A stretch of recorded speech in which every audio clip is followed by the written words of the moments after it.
그 30쪽, 31쪽에 있는 거는 기문화 한번 여러분 읽어오면 될 것 같고, 숙제는 다시 선생님이 마지막에 다시 한번 알려줄게. 자, 오늘 뭐냐면 여러분 우리 그때 선생님이 이미지까지 하고 그 뒤에 운율하면서 운율하고 여러분 이미지랑 이런 걸 같이 한번 보려고 여러분 요거 아직 수업 안 했거든요. 그래서 어딜 봐야 되냐 66쪽에 여러분 우리 너는 어서 오너라 이 작품 한번 같이 한번 해석을 해볼게. 자, 오늘 배울 얘들아 이 표현법에 대한 내용도 같이 한번 정리 한번 하면서 지문 적용 한번 해볼 거야. 자, 우선은 제목을 먼저 한번 봐보자. 여러분 제목을 봤더니 어서 너는 오너라 이 말이 들어가 있잖아요. 그럼 여기서 우리가 누군지는 명확하진 않아도 얘들아 눈으로 확인할 수 있는 애가 있을 것 같아. 너. 내가 청자를 설정해놨잖아. 그치? 그럼 이 너가 바로 시적 대상이 될 거다. 이렇게 생각해주면 되죠. 그러면 여러분 지금 67쪽에 얘들아 거기 1번 작품을 통해 제목을 통해서 작품 첫 부분 이해해보자 라고 하는 부분에 무슨 제목 들어가 있으면 돼? 추상적 제목이에요? 구체적 제목이에요? 구체적 제목 쓰면 되죠. 구체적 제목이라고 딱 써주자. 자, 구체적 제목에 여러분 그러면 여기서 너라고 하는 대상을 우리가 찾아야 되는 거야. 그치? 그러면 너가 바로 청자이고 청자는 여러분 우리 시적 대상이 될 수 있다고 했으니까 대상을 포커스를 두고 있는 작품이다 라고 생각해주면 될 것 같아. 그래서 우린 요거 한번 해석해볼게. 너라고 하는 대상을. 자, 갑시다. 여러분 1년 복사꽃이 피었다고 말해라. 살구꽃도 피었다고 말해라. 여러분 지금 무슨 반복을 해? 문장 통사구조. 그치? 내가 문장 거의 비슷하지? 통사구조 반복해주고 있는 거야. 자, 너가 올해 여러분 정말 올해라는 말은 없지? 여러분 올해인데 여러분 뭐 해주고 있는 거예요? 시적 허용을 사용하고 있는 거예요. 그래서 여러분 이런 부분들은 시적 허용.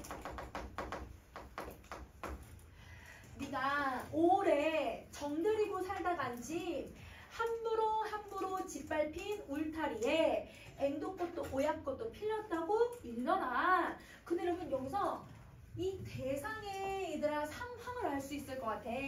대상의 상황이 여기 드러났거든. 정들이고 살다간 집이라고 표현했어. 그러면 지금 이 집에 너가 살고 있어요? 안 살고 있어요? 너는 안 살아요. 이 집을 떠나갔나 봐요. 정든 곳을 떠나간 상황인가 봐요. 그래서 여러분 여기서 너의 상황은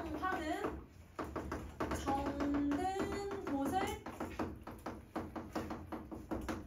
떠났다. 이렇게 정리를 해주면 되는 거야. 그래서 항상 나의 상황이든 대상의 상황이든 찾아줘야 돼. 그 다음에 여기 뭐라고 하냐면 함부로 짓밟힌 울타리에. 그러면 여러분 이 사람이 정들어서 이 사람이 긍정적이라고 생각했던 곳이 어떻게 됐다는 거야? 짓밟혔다. 다 무너졌나 봐. 그곳에 그래도 뭐가 핀 거야? 그래도 꽃이 폈대. 그러면 여러분 이렇게 부정적으로 설명하고 있는 상황에서 이 사람도 떠나가고 다 짓밟힌 상황에서도 무엇은 피고 있다? 꽃은 피었다. 그 꽃이 피었다고 너한테 말을 해달라고 하고 있어. 그럼 이 꽃은 아마 너에게 전달해주면 긍정적으로 얘들아 보내질 소문이나 아니면 어떤 사실 이런 거라고 생각해주면 되겠지?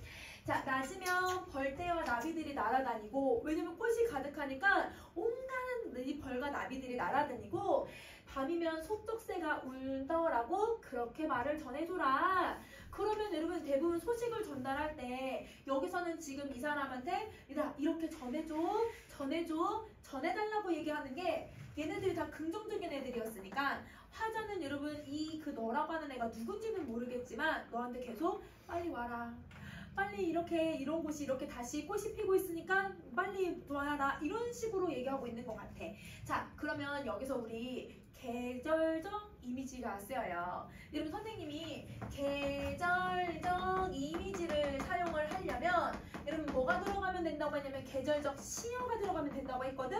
계절적 시어가 일단 선생님이 정리해 준 게 몇 가지 있었어. 여러분 뭐가 있었냐면 봄에 도화, 행화, 혹은 복숭아꽃, 얘들아 살구꽃, 백꽃 막 이런 꽃들 이름 아마 적어줬을 거야. 저 복사꽃이 복숭아꽃이에요. 한자로는 도화라고 해요, 여러분. 그 다음에 살구꽃, 여러분 이거는 한자로 행화라고 하고 행화나 살구꽃이 고전시가나 현대시에서 다 봄을 상징해주는 거. 여러분 앵두꽃은 앵두꽃이야. 앵두도 딱 꽃이 딱 얘들아 이거 봄에 피거든. 그 다음에 오약꽃이 뭐냐면 백꽃이야. 백꽃이 오약나무 리자를 써가지고 여러분 이게 백꽃을 얘기를 해. 그러면 아까 백꽃, 도화, 그 다음에 여러분 행화 이런 거 다 이러면 고전 시가에서는 봄을 상징한다고 했잖아. 그러면 얘는 봄이 되었다. 이렇게 얘기를 하고 있는 거야. 봄. 그러면 이 봄은 여러분 화자가 긍정적으로 전달하려고 하는 내용이니까 이 시간은 긍정적인 시간일까 부정적인 시간일까? 되게 긍정적인 시간이야. 왜냐면 긍정적인 걸 전달하려고 하니까. 자, 그럼 이제 이어 가보자. 다섯 묵과 여섯 바다와 철이야. 아득한 구름바 아득한 하늘가에 나는 어디로 향을 해야, 여러분 향을 한다는 건 방향을 정해야 너랑 마주 설 수 있겠느냐. 그러면 여러분 여기서 대상 나왔네. 너의 이름이 뭐예요? 철이에요. 왜냐면 여러분 왜 그거 선생님 알려주냐면 얘가 이름을 지금 뭘 쓰고 있냐면 번호법을 쓰고 있는 거야. 여러분 번호법을 쓰면 이름을 부르고 있으니까 누굴 설정할 수가 있어? 청자 설정할 수 있지. 선생님 청자 설정할 수 있는 방법이라고 정리했었어요. 그쵸? 그러면 청자를 설정하니까 그러면 너라고 하는 저 청자, 철이라고 하는 청자니까 얘가 바로 시적 대상이구나. 이렇게 알 수 있는 거야. 그러면 나는 철이랑 뭐 하고 싶은 거야 얘들아? 마주서고 싶은 거야. 이게 나의 소망이야. 근데 이 소망을 이루려고 했더니 여러분 지금 보면 여러분 구름바 하늘가 그치? 근데 여러분 여기에 꾸며주는 말들을 한번 보세요. 아득하다라고 표현을 해요. 근데 여러분 아득하다는 건 가깝다는 뜻일까 아니면 멀리 있다는 뜻이야? 멀리 있다. 그 멀리 있는 구름방, 멀리 있는 하늘가에 너랑 나랑 이렇게 멀리 떨어진 곳에서 내가 어느 쪽으로 널 봐야 너랑 마주할 수 있니? 이렇게 얘기하는 거야. 그러면 지금 얘들아 왜 이런 소망을 갖고 있냐면 너와 나의 거리감을 느끼고 있는 거지. 그치? 아득하다는 말을 해서 알 수 있어. 너와 나의 거리감. 이거야. 너와 나의 거리감. 자, 그러면 다시 또 가보자. 달이 밝으면 을의 뜰에 앉아서 부는 내 피리의 서른 가락도. 여러분 서른이라는 건 서투른이라는 뜻일 거야. 왜냐면 피리를 서투르게 부른다 이런 의미겠지? 그러면 내용을 싹 빼버리네. 이것도 시적 허용. 이러면 아까 시적 들어가 오래 이런 식으로 늘리는 것도 시적 허용이지만 의도적으로 줄이는 것도 시적 허용. 그래서 여러분 서투른 가락도 너는 못 듣고 내가 얘들아 이곳에서 피해를 불어도 너랑 나랑 거리가 너무 멀어서 이거 너는 못 듣고 이렇게 얘기를 해. 그러면 여러분 여기에 무슨 이미지 있었어? 달 밝으면 시각이죠. 그 다음에 여기서 피리의 서른 가락. 여러분 이건 피리 소리니까 여러분 이거는 무슨 이미지를 써야 돼요? 청각. 그렇지. 자, 골을 헤치며 여러분 산골짜기 얘들아 골짜기야 골짜기. 골짜기를 헤치며 산에 올라가 아침마다 푸른 봉우리 위에 올라서면 그럼 여러분 나는 아침마다 제일 높은 산 위에 올라가면 근데도 산을 푸르다고 표현했거든? 여러분 이건 무슨 이미지를 쓰고 있는 거야? 시각. 어이 소리 높여 부르는 여러분 소리 높여서 부른다고 했으니까 여기 무슨 이미지를 쓰고 있어? 청각. 그러면 여러분 지금 계속 이미지 나열되고 있는 거 이해돼요? 이미지 이렇게 나열시키면 뭐라고 봐도 돼요? 복합적 이미지라고 해도 되죠. 여기는 각각의 이미지라고 생각해도 되고 복합적 이미지라고 해도 상관없는 거야. 자, 그래서 이렇게 부르는 나의 음성을 너는 못 듣는구나. 자, 그러면 여러분 지금 여기서 화자는 여러분 이미지를 이렇게 쓰기도 했고 우리 배웠던 거 적용해봤어. 이미지도 쓰고 그 다음에 운율도 되게 다양하게 형성하고 있어. 운율을 어떻게 형성을 하고 있냐면 어이 이러면 저렇게 똑같이 음성 상징어 반복해서 여러분 운율이 만들어주기도 하고 그 다음에 너는 못 듣고 너는 못 듣는다. 여러분 구조 비슷하죠? 통사구조 반복이라고 하셔도 돼요. 이런 부분들이 들어가기도 해서 기본적으로 얘는 구절이 되게 비슷하게 많이 들어서 운율도 만들고 이미지도 되게 다양하게 만들고 있다. 이렇게 생각해주면 되는 거야. 여기까지 이해됐어 얘들아? 그러면 자 너랑 나의 거리감을 느끼는 게 A 부분이야. 자 그 다음에 이제 마지막 부분 볼게. 얘들아 사연 보자. 자 어서 너는 오너라. 여러분 이제 뭐 하고 있냐면 오너라 라는 표현을 써요. 근데 여러분 이 너라라고 하는 말이 뭐 할 때 쓰는 표현이냐면 명령이 알리다. 명령. 여러분 이거는 명령을 할 때 쓰는 표현이야. 그러면 화자는 여러분 너가 빨리 이곳에 와줬으면 좋겠다. 이렇게 간절하게 말하고 있는 거지. 자, 별들은 서로 구슬피 헤어지고 별들은 서로 정답게 모이는 날 흩어졌던 너의 형 아우 총총이 돌아오고 흩어졌던 네 순이도 누이도 돌아오고 나와 자라나 너와 내가 자라나 막새돌이 독수리도 왔다. 누구 빼고 다 왔어 얘들아? 너 빼고 다 왔어. 그러면 여기 봐봐. 별들이 헤어졌대요. 근데 정말 별들이 헤어졌을까요? 누가 헤어졌을까요? 이 마을에 있었던 사람들과 형과 아우들이 다 헤어졌었던 걸 얘기하는 거겠죠. 그러면 여러분 여기는 자신들이 헤어졌던 거를 여러분 지금 별들에다가 비유를 해서 표현을 한 거야. 근데 이 별들이 살아있는 것처럼 비유를 하고 있는 거지. 이거 오늘 배울 의인법. 별들 사람처럼 비유를 했어. 그리고 또 별들이 서로 정답게 모인대. 여러분 이거는 여러분 우리가 지금 다 모였잖아. 너 빼고 만난 거를 이것도 별들로 표현을 해버리고 있네. 그럼 이것도 의인법. 자, 그 다음에 여러분 의인법이기도 하지만 별들 서로 구슬피 정답게 헤어지고 모인다.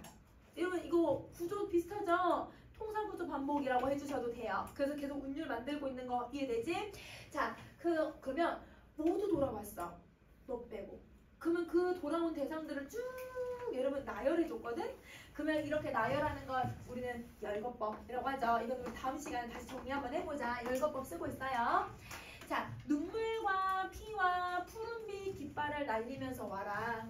여러분 우선은 오라고 하는 건 여러분 내가 너를 간절히 기다리고 있는 상황인 거잖아. 기다리고 있는데 뭘 얘들아 날리면서 오라고 했냐면 푸른 깃발을 날리면서 오라고 했어. 그러면 푸른 빛이 무슨 말인지는 모르겠지만 올 때 가지고 와야 하는 것이라고 생각해줘도 되겠지? 근데 눈물과 피가 원래는 여러분 좀 부정적인 의미로 많이 쓰이는데 여기서는 이거라도 가지고 오라고 얘기를 했어. 그러면 이거를 우리 앞에 1년에서 내용에서 유출을 해보자. 이러면 대상이 정들었던 고향을 떠나고 정들었던 집을 떠났잖아요. 그리고 그 집이 다 어떻게 됐다고 했어요? 다 얘들아 헐어졌다고 얘기를 했잖아. 다 짓밟혔다고 얘기를 했어. 그러면 여러분 사실 너가 떠났을 때, 철이가 떠날 때 여러분 사실 좋은 상황으로 떠난 걸까? 아니면 안 좋은 상황으로 떠났을까? 안 좋은 상황으로 떠났겠지. 그러면 다른 곳에 가서도 얘들아 그 안 좋은 마음, 얘들아 막 슬픈 마음, 힘들었던 마음들 이런 걸 가지고 있었겠죠.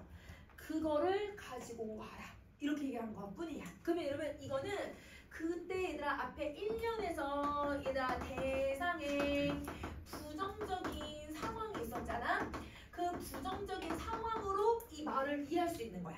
그러니까 항상 여러분 1년에 나와 있는 내용들은 정리할 수 있으면 좋을 것 같아. 그러면 그렇게 너가 부정적으로 힘들었던 상황을 그래도 가지고 와라. 거기서 버티려고 하지 말고 그냥 가지고 와라. 이런 식으로 얘기를 한 거야. 비둘기와 꽃다발과 푸른빛 깃발을 날리며 너는 와라. 근데 여러분 여기서 비둘기와 꽃다발이라고 하는데요. 여러분 여기서 비둘기는 뭔가 얘들아 우리 일반적으로 시에서 어떤 이미지를 많이 쓰냐면 이걸 이제 좀 이따 배울 상징인데 여러분 비둘기 뭐의 상징이야? 평화. 그치? 평화와 그 다음에 여러분 꽃다발 언제 줘? 축하하고 싶을 때 꽃다발 주죠. 그러면 평화와 꽃다발을 줘야 하는 긍정적인 상황이라고 생각해주면 좋을 것 같아. 그런 상황에서 깃발을 날리는 거니까 깃발을 날리는 건 부정적인 건 아닌 것 같아. 그렇게라도 너가 와라. 이렇게 얘기를 하는 거야. 자, 그럼 다시 복사꽃이 피고 살구꽃이 피는 곳 너와 내가 뛰놀면서 자라난 푸른 보리밭에 남풍은 불고. 자, 여러분 푸른 보리밭이니까 여러분 이거 무슨 이미지? 시각. 그치? 자, 그 다음에 남풍이 분다고 했는데 이 남풍은 계절적 이미지야 얘들아. 자, 여러분 왜 계절적 이미지냐면 여러분 우리 동서남북이란 표현 있잖아요. 동서남북에서 부는 바람은 계절을 상징해요. 그래서 여러분 우리 그 과학 시간에 할 때 북서풍은 겨울, 남동풍은 여름 이런 식으로 배웠잖아. 그것처럼 여기서도 우리 문학에서도 동풍이 불면 봄, 남풍은 여러분 이거는 여름, 서풍은 가을, 북풍은 겨울을 상징하는 계절적 시어야. 그러면 이거는 계절적 시어구나 라고 생각해서 계절적 이미지라고 생각해주면 되지. 그게 여름이에요. 이제 봄에서 어디로 넘어가는 거야? 여름으로 막 넘어가는 그런 시기예요. 자, 그 다음에 젖빛구름. 여러분 여기 젖빛구름은 여러분 젖빛 우윳빛이니까 여러분 구름이 무슨 색이라는 거야? 하얀색. 그래서 여러분 하얀 구름. 그러면 여러분 이것도 무슨 이미지를 써야 돼? 시각. 색채랑 시각을 계속 쓰고 있는 거야. 푸른 보리밭이랑 보얀 구름. 여러분 보얀이 뽀얀 구름을 얘기하겠지. 그러니까 얘들아 먹구름 같은 게 아니라 뽀얀 솜사탕 같은 그런 구름을 얘기할 거야. 다 이거 시각을 쓰는 거야. 이때 종달새는 울어요. 그러면 여러분 이 종달새가 온다고 했으니까 얘는 청각이지. 그러면 이 경우도 시각 나열하고 청각 나열했으니까 그러면 이것도 복합적 이미지로 봐도 된다. 알겠지? 자, 기름진 냉이꽃 향기로운 언덕. 여러분 냉이 냄새 어떤 냄새인지 혹시 알아요? 냉이국 냄새 맡으면 약간 풀냄새, 흙냄새 막 섞여있는 냄새 나거든? 그래서 여러분 그게 향기롭대요. 이건 뭐예요 여러분? 후각을 쓰고 있는 거예요. 그쵸?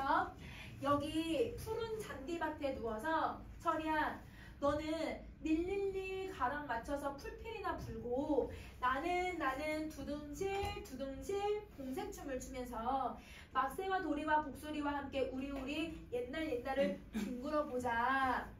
뭐뭐 해보자. 이러면 지금 얘가 혹시 무슨 영어인지 알 수 있을까? 뭐뭐 해보자. 이거는 우리 영어에서 얘들아 같이 하다 라고 할 때 쓰는 때 우리 청유형이라는 표현을 쓰지. 그래서 여러분 얘는 청유형을 쓰는 거예요. 자, 그러면 여러분 청유형 어미를 쓰는 이유는 아직 얘들아 철이가 왔을까요? 안 왔을까요? 아직 철이 안 왔어 얘들아. 철이가 안 오니까 철이야 내가 말한 거 혹시 들었으면 올래? 와서 우리 이거 같이 하자 이렇게 얘기를 하고 있는 거야. 그러면 여러분 청유형 어미는 나의 간절한 소망을 하기를 바라는 마음에서 여러분 청유형 어미를 쓰고 있다고 생각해주면 돼. 그러면 여러분 지금 철이를 간절히 기다리고 있는 거 여러분 이해되시죠? 그러면 이거를 선생님이 지금 작품에 있는 표현법하고 그냥 내용만 살펴봤거든요. 이거 무슨 관점으로 해석한 거라고? 절대론적. 그렇지. 그럼 이번에 반영론적 관점으로 한번 봐보자. 자, 여러분 이 작품을 반영론적 관점으로 보면 선생님이 여러분한테 무슨 걸 알려줘야 돼? 시대. 그렇지. 어떤 시대냐면 광복 직후에 썼어요. 광복 직후에 썼어. 그러면 자, 그럼 다시 간단하게 다시 한번 훑어보자 얘들아. 광복 직후에 했다면 그러면 여러분 너가 정들이고 살다 간 집을 옛날 얘들아 일제강점기 때 30년대 되면 우리나라 유랑민이 엄청 급등하기 시작해요. 왜냐면 지주와 소작농의 갈등이 너무 심해져서 여러분 이 농민들이 살아갈 수가 없었거든. 그러니까 떠나가는 사람들이 너무 많았으니까 정들었던 얘들아 고향과 집을 다 떠나가는 거야. 그러니까 우리 조국을 떠났던 상황을 얘기하는 거네. 그래서 얘들아 함부로 짓밟힌 울타리. 우리 집이 다 짓밟혔대. 근데 우리 집이 아니라 사실은 그러면 어디야? 우리나라가 누구에 의해서 짓밟힌 거야? 일본에 의해서 짓밟혔다. 그러면 여러분 일제강점기를 얘기하고 있는 거네. 그러면 여러분 이게 일제강점기. 일제강점기. 근데 얘들아 봄이 온 거예요. 그러면 이때 봄이라고 하는 계절은 여러분 이제 새로 시작하는 계절이잖아. 그러니까 우리에게 새로운 시대가 왔다. 그럼 그 새로운 시대가 그럼 언제를 얘기하는 거야? 광복이 왔다. 그러면 여러분 여기 있는 이 봄을 상징하는 이 계절적 시어들은 시작한다라는 이미지를 만들어내고 있으니까 그래서 이게 광복을 의미하는 거야. 그럼 여러분 꽃이 폈어.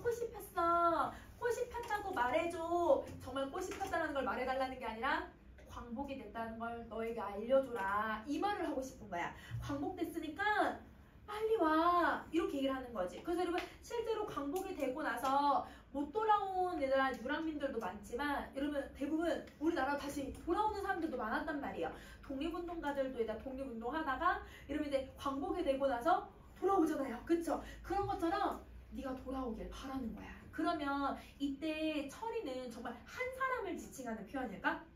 아니겠지. 우리나라 국민 중에서 유랑민이었던 떠돌아다녔던 우리 민족을 얘기하는 거야. 그럼 우리 민족이 다시 뭐 하길 바라는 거냐면 맨 마지막 줄에 얘들아 뭐라고 했냐면 우리 민족이 뭐 하길 바라는 거야? 옛날처럼 함께 살아보자 이렇게 얘기를 하고 있는 거네. 그러면 우리는 우리 민족이 다시 뭉치기를 바라는 마음에서 이야기를 한 거예요. 그럼 이 글의 주제가 어떤 거냐면 그럼 여러분 67조의 주제부터 먼저 써보니까 얘들아 자 6번의 주제는 그럼 뭐가 되냐면 민족 공동체. 왜냐면 같이 누구냐 저 막새랑 돌이랑 복술이 다 같이 모여서 살려고 해서가 하잖아. 그래서 민족 공동체의 여러분 회복을 여러분 아까 맨 마지막에 뭐뭐 하자라고 하는 게 뭐라고 했어? 소망이라고 했었지. 그걸 회복을 소망한다. 이게 이 글의 주제가 되는 거야. 그러면 작품을 여러분 우리가 이제 내재적 관점으로 해석하는 게 가장 먼저 그리고 선생님처럼 이렇게 반영론적 관점인지 무슨 관점인지는 보기에서 줄 거니까 그 보기에 대로 해석을 해주면 되는 거야. 알겠지? 자 그러면 여러분 우리 67쪽에 2번, 3번, 4번, 5번 정리 안 했으니까 한번 정리해볼까? 자 여러분 이번에 여러분 우리 표현상의 특징 정리 한번 해보면 첫 번째 여러분 반복 엄청 많이 썼어요. 그쵸? 여러분 시어도 반복했고 구절도 반복했고 이따 단어도 반복했고 음절도 반복하고 여러분 유사한 통사구조도 반복하고 그치? 그래서 반복을 많이 썼고요. 그 다음 두 번째 여러분 계절적 이미지를 많이 썼어요. 그쵸? 자 그 다음에 그 말고도 여러분 청각, 후각 아니면 시각 여러분 감각적 이미지 많이 썼지. 이렇게 정리하고 자 그 다음에 네 번째 어디다 막 별들이 모였다가 다시 헤어지고 별들을 사람처럼 의인화하기도 하고요. 자 그 다음에 지금 어떤 연이든 얘들아 쫙 다 열고 해놨어. 그치? 이렇게 그래서 여러분 이렇게 정리해주면 될 것 같아. 자 그러면 이제 세 번째 화자 여부 한번 생각해보자. 화자 다 있어 없어? 너 있어. 그치? 그래서 여러분 우리라는 단어에서도 알 수 있잖아. 맨 마지막 줄에. 그치? 그래서 여러분 화자 작품 안에 있다. 네 번째 여러분 시간적 배경 볼게요. 시간적 배경은 봄. 그러면 여러분 우리 공간도 한번 찾아보자. 여러분 공간은 너가 떠나간 집이라고 한 부분이 그 집이라고 하는 단어도 나왔고 거기로 오라고 하고 있으니까 그리고 또 여러분 마지막 연에 이런 공간이 나왔어. 여러 개 나왔거든. 향기로운 언덕, 푸른 잔디밭. 여기에서 누워서 이런 걸 하고 싶다라고 얘기하잖아. 그치? 그래서 여러분 여기 언덕도 나오고 그 다음에 여러분 잔디밭도 나오고 이게 얘들아 화자가 너랑 함께 하고 싶은 공간들. 그 공간이 사실은 반영론적 관점을 해석하면 우리 조국, 우리 땅 이렇게 생각해줘도 되겠다. 그치? 자 그러면 여러분 세 번째 여러분 너가 오기를 바라고 있는 마음이죠. 그래서 여러분 네가 오길 바라고 있다. 그러면 여러분 이렇게 바라고 있으니까 당연히 무슨 태도가 나와야 되는 거야? 소망. 뭐뭐 하고 싶다. 바람이 있으면 소망. 이렇게 정리해주면 될 것 같아. 자 그러면 여러분 얘는 이렇게 정리하고요. 자 그럼 문제는 여러분이 쉽게 풀 수 있을 것 같아. 자 이렇게 정리하고 여러분 우리 이 첫 번째 책에서 여러분 이 복사꽃 있는 여러분 이 너는 어서 오너라 여러분 지금 66쪽에서 69쪽이거든? 요거는 숙제로 한번 풀어오고 그 다음에 지금 선생님 남은 게 뭐 남았냐면 그럼 아까 얘들아 우리 그 서양 철학 있잖아요. 그 부분은 동양 철학이랑 거의 비슷해서 이 부분은 여러분이 읽고 문제 풀 수 있을 것 같아. 그래서 여러분 26쪽부터 서양 철학 배경 지식 한번 읽어보면서 여러분 34쪽까지 요거는 숙제. 그러면 우리 이거 첫 번째 책에 있는 거는 개념 다 한번 정리했거든. 그래서 요거는 그렇게 보고 그 다음에 이제 우리 두 번째 책을 한번 할게요.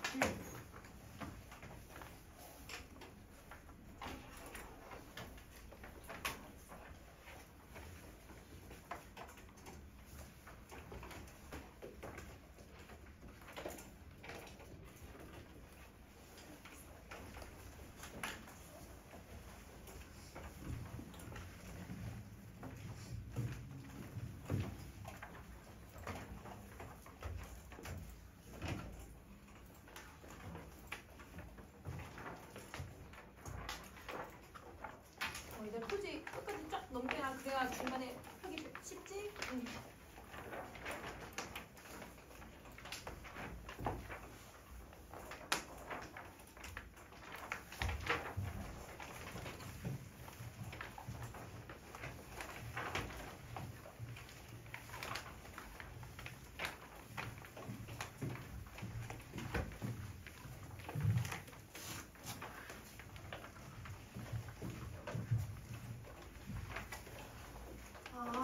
얘들아 우리 뭘 정리해 보냐면 우리 이제 26쪽에 있는 표현법을 한번 정리하고 그 다음 기문학으로 한번 가보자.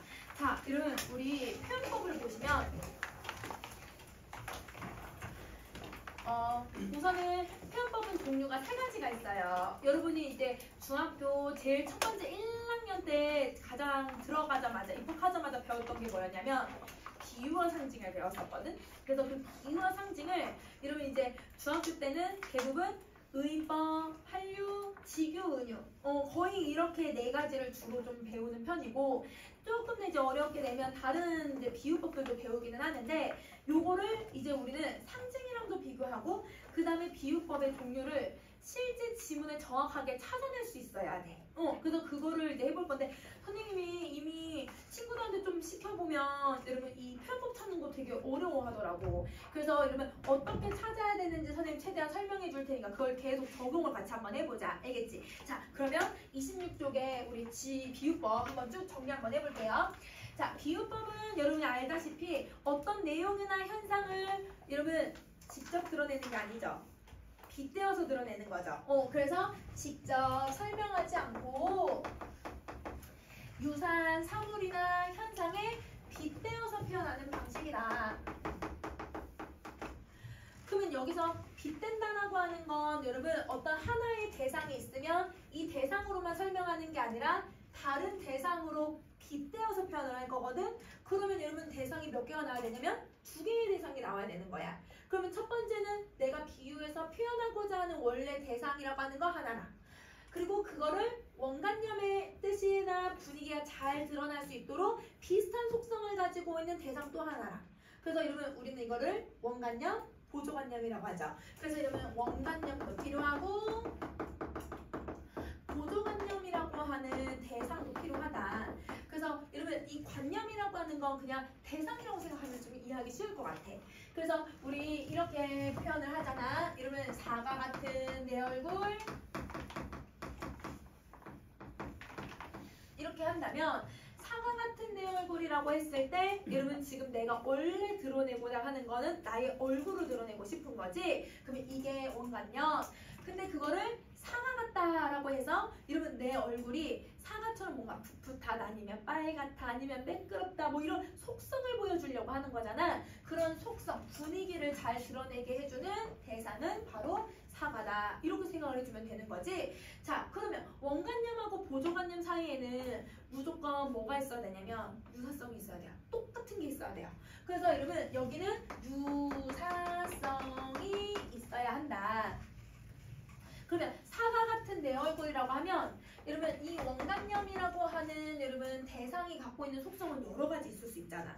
얼굴의 속성은 여러분 얼굴은 색깔도 있을 수도 있고 얼굴에 이런 피부 결도 있을 수도 있고 얼굴에 내가 생김새도 있을 수도 있고 얼굴에 크기도 있을 수도 있는데 그 원관념의 여러 가지 속성들하고 보조관념도 여러분 속성이 있겠지. 사과의 표면, 사과의 뭐 맛, 사과의 색깔 뭐 여러 가지 속성들이 있잖아. 그 속성들이 어떻게 돼야 돼요? 겹치는 게 있어야죠. 그 겹치는 게 바로 비유법이다. 이렇게 생각을 해줘야 되는 거야. 이게 없으면 여러분 비유법은 성립할 수가 없어. 그러면 이게 얘들아 대놓고 얘들아 유사성을 드러내면 이게 직유. 근데 이거를 돌려서 유사성으로 제시하면 그건 은유. 이렇게 생각해주면 되는 거지. 자, 그러면 비유법을 사용을 했을 때 우리가 얻을 수 있는 효과는요. 여러분 정서나 사상은 저건 얘들아 객관적인 거야 아니면 추상적인 거야? 추상적이고 그리고 주관적이고 그치? 이런 애들을 좀 더 사실적으로 보여줄 수 있어서 여기 선생님 칸 좀 잡면 2개 쓸게요. 주관적이고 추상적인 정서나 사상을 효과적으로 표현을 하고 있다.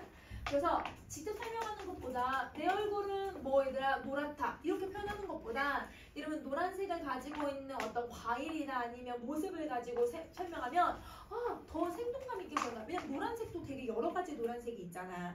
약간 얘들아 뭐 밝은 노란색일 수도 있고 누리끼리한 그 얼굴색일 수도 있는 거니까 그걸 좀 더 선명하게 보여줄 수 있다. 자, 그러면 여러분 이거는 비유법의 효과고 여러분 이제 종류 우리 바로 가볼게요. 종류는 여러분 지금 총 다 해서 몇 가지가 들어가냐면 선생님이 지금 7가지를 써놓기는 했는데 자, 일반적으로 많이 쓰는 거는 여러분 이제 6개만 보면 될 것 같아. 어떤 걸 봐야 되는지 한번 보자. 여러분 지구법은 우리가 중학교 때 다 배웠듯이 얘는 무조건 여러분 연결어가 들어가 있어야죠. 그래서 여러분 이 연결어를 찾아주셔야 돼요. 자, 이러면 이 연결어는 이렇게 봐야 돼. 뭐뭐 하는 것처럼 그 다음에 뭐뭐 같다 같이 이런 것들 뭐뭐 같은 같다 같이 이런 애들 그 다음에 뭐뭐 하는 듯이 뭐뭐인 양 그 다음에 뭐뭐인 듯 이거예요. 이렇게 자, 이런 연결어로 원관념하고 보조관념을 여러분 얘는 어떻게 연결할 거냐면 직접적으로 연결을 할 거잖아. 그래서 여러분 직접 연결해서 비유한다. 그래서 선생님이 지금 여기 써놨는데 A처럼 B, A같이 B, A듯이 B 이런 식으로 표현하면 여러분 얘는 어느 위치에 원관념이 들어가 있어야 돼요? 사과 같은 데라고 생각해봐. 뒤에 들어가야지. 그러면 여러분 여기가 원관념. 그러면 앞에 A가 무조건 보조관념. 그래서 보조관념, 원관념의 위치도 잘 기억을 해줘야 돼. 그러면 봐봐. 여러분 여기서 이제 조심해야 되는 거는 어떤 거냐면 이 녀석이에요. 여러분 이 같다라고 하는 애랑 뭐뭐하는 듯이라고 하는 애가 비유법이 아닌 애도 있어 얘들아. 그러니까 여러분 연결어가 비유법을 나타내기 위해서 쓰는 연결어도 있지만 아닌 애들도 있어. 어떤 거냐면 예를 들어볼게. 호미가 날이 있지만 낫같이 이러면 날카롭진 않다. 이렇게 쓸 때 있거든. 그러면 여러분 여기서 보면 같이 들어갔어 지규 이러면 안 돼. 왜냐면 문맥을 잘 봐봐. 호미가 날은 있는데 여러분 낫같이 날카롭지 않다라는 건 호미는 무디고 여러분 낫은 날카롭다라고 하는 거예요. 그럼 이때 같이는 뭘로 쓰는 거냐면 호미와 낫은 같지 않다 이렇게 쓰는 개념이야. 그럼 쉽게 말하면 비교할 때 쓰는 말도 들어갈 수 있다는 거네. 여러분 가치가 비교할 때 쓰는 말이기도 해.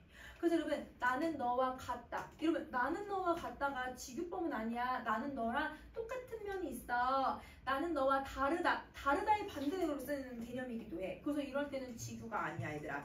그래서 저런 가치는 여러분 무조건 들어갔다고 지규라고 보지 말고 문맥에서 혹시 비교하고 있나? 한번 봐줘야 되고요. 뭐뭐하는 듯이도 마찬가지예요. 듯이가 들어가면 이런 비유를 하는 경우들도 많지만 대상을 여러분 그냥 열거할 때도 쓰는 개념이기도 해. 그래서 이것도 문맥에서 원관념, 보조관념을 찾으면서 얘들아 봐주면 좋을 것 같아. 알겠지? 이건 좀 조심해줘. 자, 그 다음에 여러분 두 번째. 은유법은 원관념, 보조관념에 얘들아 이 유사성 있었지. 근데 유사성은 얘네도 있어. 근데 그 유사성을 겉으로 드러내지 않을 뿐이야. 유사성이 여러분 직접적으로 드러나는 게 아니라 여러분 이렇게 겉으로 얘들아 숨겨서 드러내고 원관념과 비슷한 성질을 가지고 있는 보조관념을 가져다가 팔 좀 작은데요. 은근히 빗대는 경우다. 이렇게 생각해주면 돼. 은근히 드러낸다. 자, 그럼 보세요. A는 B다. A는 B다. 그냥 B다. 이렇게 표현을 하거든요. 그러면 이때는 여러분 지금 A하고 B라고 써놨는데 이게 원관념, 보조관념 중에 누군지를 생각을 해볼 건데요. 자, 이러면 이 경우는 여러분 중학교 때 많이 했던 거 한번 생각해봐. 내 마음은 호수요. 이렇게 호수요. 이런 거 있잖아요. 그러면 A는 B라고 했을 때 여러분 여기서 내가 표현하고자 하는 원래 대상이 지금 누구야? 내 마음. 그렇지. 얘는 원관념이 앞에가 있어. 보조관념이 뒤에 가는 거야. 그래서 여러분 원관념, 보조관념 이렇게 생각해주면 돼. 그러면 A는 B다, A는 B다, 혹은 여러분 뭐라고 하냐면 A에 B 이렇게도 쓰기도 하거든. 여기 이렇게 써도 되겠다. A에 B 이렇게 쓰기도 하고 3번은 그러면 얘들아 뭐가 없어? 원관념 없어. 그냥 보조관념만 제시를 해버리는 거야. 그러면 여러분 이런 경우도 얘들아 은유법인지를 여러분 찾아주셔야 돼요. 알겠죠? 그럼 이거 어떻게 찾냐면 여러분 무조건 비유는 원관념, 본문에 무조건 있어. 본문에서 무조건 찾아주면 돼. 근데 상징은 없거든 얘들아. 비유는 무조건 있어. 그래서 여러분 어디든 얘들 앞에 보든 뒤를 보든 여러분 얘는 보조관념만 제시가 되어 있어서 원관념이 없을 때는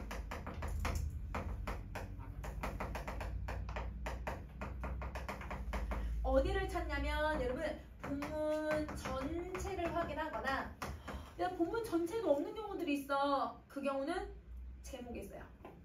선생님 제목에 항상 시적 대상 넣는다고 했지. 그래서 여러분 제목에 원관념이 들어가는 경우도 있다. 이렇게 생각을 해줘야 돼. 알겠지? 자, 그래서 우리는 항상 제목에 어떤 대상에 대해서 이야기를 하고 있는가 이거를 정확하게 찾는 게 중요할 것 같아요. 자, 그러면 여기까지 정리하셨으면 여러분 이제 대유법으로 갑시다. 자, 여러분 대유법은 어떤 사물의 얘들아 부분을 여러분 이 전체로 표현하는 방식이에요. 그래서 여러분 안 보이니까 위로 올릴게요.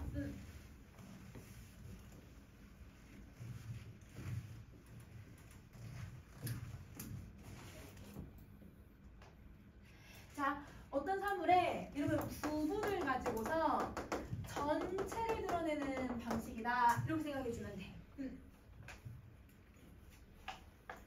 자, 그러면 여러분 이렇게 부분을 가지고 전체를 나타내거나라는 표현 썼잖아. 이게 제유법, 대유법 안에 있는 제유법이라고 얘기를 해.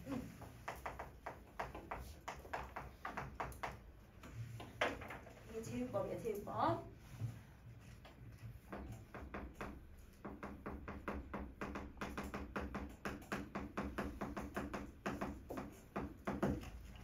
여러분 삼천리 무궁화 여러분 우리 애국가에 들어가 있죠? 그럼 보세요. 여기 삼천리, 삼천리가 어디예요? 여기 우리나라 있잖아. 남한에서 남한 맨 끝에서 제주도에서 북쪽까지 우리나라 영토가 삼천리로 되어 있대. 그러면 여러분 이때 삼천리는 우리 영토의 이 수직의 길이를 얘기하는 거지. 그 우리 영토의 얘들아 수직적인 모습을 가지고 부분을 가지고 우리나라 전체 이렇게 표현을 한 거야. 그러면 얘가 대유법의 제유법이라고 생각하면 돼. 혹은 얘들 어떤 애가 있냐면 한라에서 백두까지 이런 표현도 있거든. 한라산 어디냐면 우리 최남단에 있는 산이고 여러분 백두산은 우리나라 맨 끝에 있는 북쪽에 있는 산이잖아요. 그러면 산은 여러분 우리나라의 일부의 얘들아 지역이잖아. 일부의 지형을 가지고서 우리나라 전체 이렇게 표현을 하는 거야. 이런 걸 대유법이라고 얘기를 해. 혹은 여러분 혹시 강산 우리 삼수강산 아니면 산 이런 강산이라는 표현을 쓰잖아. 강호 강산. 여러분 사실 원래는 강가산이거든. 근데 강가산이 얘들아 어디에 들어가냐면 자연에 들어가는 자연의 일부들이다. 이 자연 상징해. 자연을 비유해주는 표현이야. 이거 대유법이야.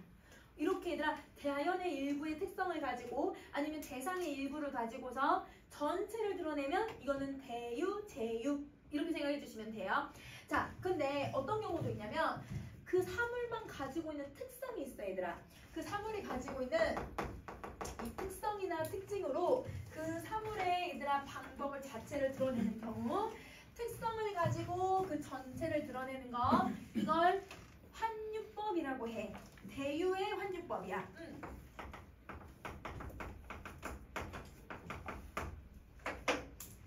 이게 환유법이에요. 그래서 환유법 같은 경우는 여러분 환유법은 기본적으로 여러분 어떤 거냐면 격언 같은 데 많이 쓰여요. 그래서 여러분 격언 중에 선생님 어떤 애를 쓸 거냐면 패는 칼보다 강하다 이런 여러분 명언이 있어.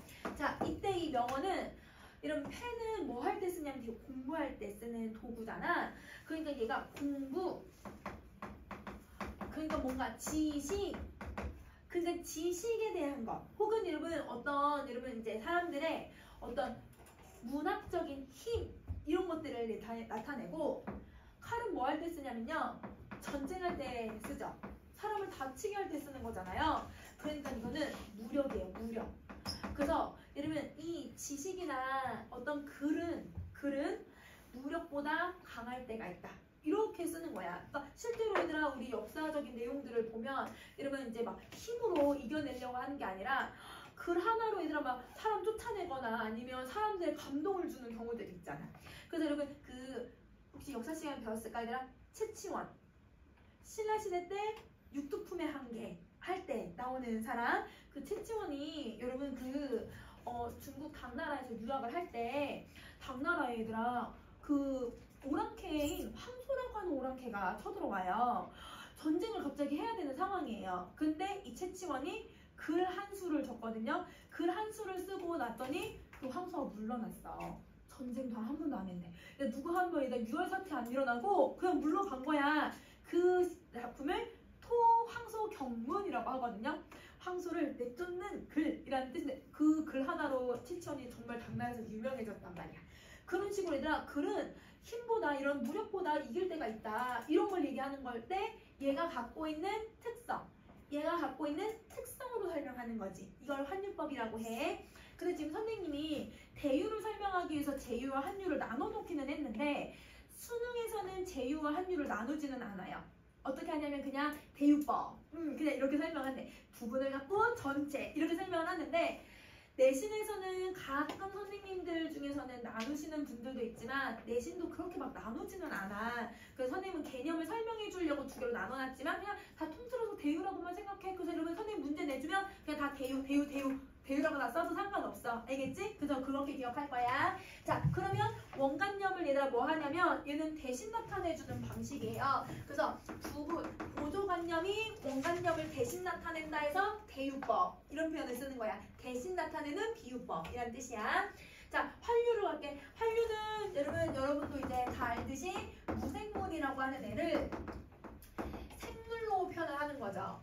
근데 여러분 내가 너무 기뻤어. 여러분 책상이 기뻐한다. 근데 여러분 기쁘다라고 하는 감정은 인간이 느끼는 감정이거든요. 그러면 생물 모두가 느끼는 감정은 아니야. 그러면 이런 경우는 환류법이라고 보기보다는 의인법이라고 하는 게 맞고, 여러분 낀다, 아니면 여러분 눈을 감는다, 아니면 여러분 내가 이렇게 그냥 뭐 으르렁거린다, 뭐 이런 표현들은 살아있는 것처럼 표현하는 동물처럼 표현을 하잖아. 얘는 동물처럼 표현하고 있는 방식이라고 좀 생각을 해야 돼. 알겠지? 그래서 요거는 좀 더 엄밀히 구분하면 환류는 동물처럼 표현하는 거. 그런데 사람이 아닌 걸 그러니까 인격을 부여해서 사람처럼 표현하는 게 바로 의인법이죠. 그러면 사람도 사실은 살아있는 대상이니까 환류법이기는 맞는데, 근데 여러분 환류와 그 의인을 좀 더 명확하게 구분하려면 동물처럼 표현했냐 사람처럼 표현했냐 이렇게 좀 나누면 두 개 구분할 수 있을 것 같아. 근데 엄밀히 말하면 사실은 여러분 환류 안에 의인이 있기는 해. 그래서 대부분의 여러분 수능 문제나 학교 내신은 다 그냥 의인법이라고 생각하면서 문제 풀어요. 다 의인법이라고 하는데, 근데 누가 봐도 얘들아 이거는 강아지처럼 뭐 짖는다, 사람이 짖을 수는 없잖아. 별이 짖는다면 이런 건 쓸 수가 없잖아. 이런 건 무조건 하려고. 그렇지 않고 여러분 사람처럼 대부분 표현할 수 있는 거, 눈을 감는다, 아니면 여러분 귀를 듣는다, 아니면 여러분 마음을 느낀다, 이런 것들은 보다 의인법 이렇게 생각해주면 될 것 같아. 알겠지? 자, 그 다음에 중의를 갈게. 중의는 여러분 한 개의 표현으로 두 개 이상의 두 개 이상의 원관념을 드러내는 경우예요.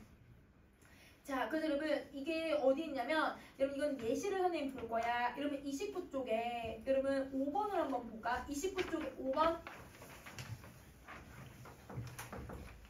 자, 여러분 29 쪽에 5번을 보시면 뭐라고 되어 있냐면, 산절의 마당기에 여인의 머리오리, 얘들아 머리오리는 머리카락이라는 뜻이야. 여러분 머리오리가 눈물 방울과 같이 떨어진 날이 있었다. 이건 건데요. 여러분 이 가치를 어떻게 해석하는지에 따라서 두 가지로 해석할 수 있어요. 자 보세요. 첫 번째 이 가치가 아까 뭐뭐 하는 것처럼 뭐뭐 하는 듯이 여러분 직유로 만약에 해석을 한다면 그러면 여러분 머리카락이 뚝뚝 떨어지는 게 여러분 누구처럼 흘린다는 거야? 눈물이 뚝뚝 흐르는 것처럼 머리카락이 뚝뚝 떨어진다는 뜻이야. 그럼 이거는 머리카락만 떨어지는 거야. 눈물 안 흘려 얘들아. 이 경우는 그치? 그러면 이거는 비유를 하고 있으니까 머리카락이 뚝뚝 떨어져. 이런 의미가 되는 거고 그게 아니라 이 가치가 얘들아 뭐냐면 투게더 함께의 뜻으로 쓰인다면 그러면 여러분 이게 함께의 의미 우리 아까 얘들아 가치가 뭐뭐 비교도 있고 이렇게 얘들아 비유를 해줄 수 있는 방식도 있고 함께라는 뜻도 있다는 거야. 만약에 얘들아 이걸 함께라고 해석을 한다면 그러면 여러분 어떻게 돼? 눈물도 흘리고 머리카락도 떨어지는 거야. 이렇게 해석이 좀 달라지지. 그러면 이런 걸 여러분 중의법이라고 한다. 이렇게 생각해 주시면 돼요. 사실 중의법은 여러분이 해석을 할 때는 사실 이게 찾기가 어렵지. 왜냐면 이게 두 가지인지 아닌지 어렵잖아. 그래서 이 중의법은 대부분 내신에서만 내는 방식이라고 생각해 주면 돼. 만약에 수능에서 내려면 수능은 다 풀이를 해줘. 보기에 이렇게도 해석할 수 있고 이렇게도 해석할 수 있다. 이런 식으로만 설명해주고 얘는 내신에서 선생님들이 다 설명해 줄 거니까 내신에서만 나오는 주된 기법이라고 생각해주면 돼요. 알겠죠? 자, 그 다음 마지막 이런 풍유. 풍유는 어떤 사실이나 개념을 직접적으로 드러내는 게 아니라 다른 대상에 빗대어서 암시적으로 표현하는 방법 중 하나. 즉, 이러면 기호법 중에 하나인데 이런 말이야. 기호법 중에 하나인데 뭘 쓰는 거냐면요. 작품의 격언과 속담을 그대로 넣는 걸 얘기해요. 속담과 격언을 그대로 넣는다. 여러분 요거 비가 졌고 다시 29 쪽으로 와볼래? 여러분 29 쪽에 오면 12번을 볼 거야. 이러면 12번을 보면 사랑하는 건 사랑을 받는 이보다 행복하나이다. 유치원의 행복이라고 하는 작품인데요. 사실 근데 여러분 유치원이 쓰는 말이 아니에요. 이건 헤르만 헤세가 얘기한 아주 세계적으로 유명한 명언이에요. 그 명언을 시에다가 그대로 그냥 갖다 박아버렸네 얘들아. 이러면 풍류법이야. 알겠지? 왜냐면 원래 얘들아 있었던 여러분 이런 인용이나 고사나 아니면 여러분 속담이나 격언을 있는 그대로 가지고 와서 내 상황에 비유를 하는 거거든. 그래서 그걸 풍류라고 하는 거야. 풍류는 근데 찾기 쉽지. 그래서 시험엔 안 나와 얘들아. 근데 이제 그냥 종류만 있다는 것만 기억해. 그러면 우리가 얘들아 주로 공부해야 되는 건 5가지야 얘들아. 1번부터 5번까지 주된 공부고 이런 중의법은 어차피 학교 선생님이 다 알려주실 거고 그치? 그 다음에 풍류는 너무 쉬우니까 안 나온다. 이렇게 생각. 그냥 종류만 기억해주면 될 것 같아. 알겠지? 자 그럼 우리 잠깐 쉬는 시간 하고 선생님 얘들아 우리 객관적 상관물 그 다음에 얘들아 상징 이렇게 두 개 더 갖고 비문학 해볼게요. 내용이어서 중학교 때 계속 했던 내용들이긴 하지만 고등학교에서는 여러분 상징이라고 하는 게 조금 더 많이 나오고 있어가지고 이 상징에 대해서 정리 한번 해보도록 합시다. 자 우선은 제일 먼저 상징은 복잡한 의미를 다른 대상으로 대신 나타내주는 표현인데 특정한 의미를 어떤 대상으로 표현하냐면 구체적인 의미로 표현을 해주는 거야. 그래서 여러분 우리 비유는 아까 얘들아 어떤 거를 얘들아 빗대어서 직접 드러내지 않고 빗대어서 표현을 한다면 얘는 의미를 구체적인 애로 제시하는 것을 이걸 상징이라고 해.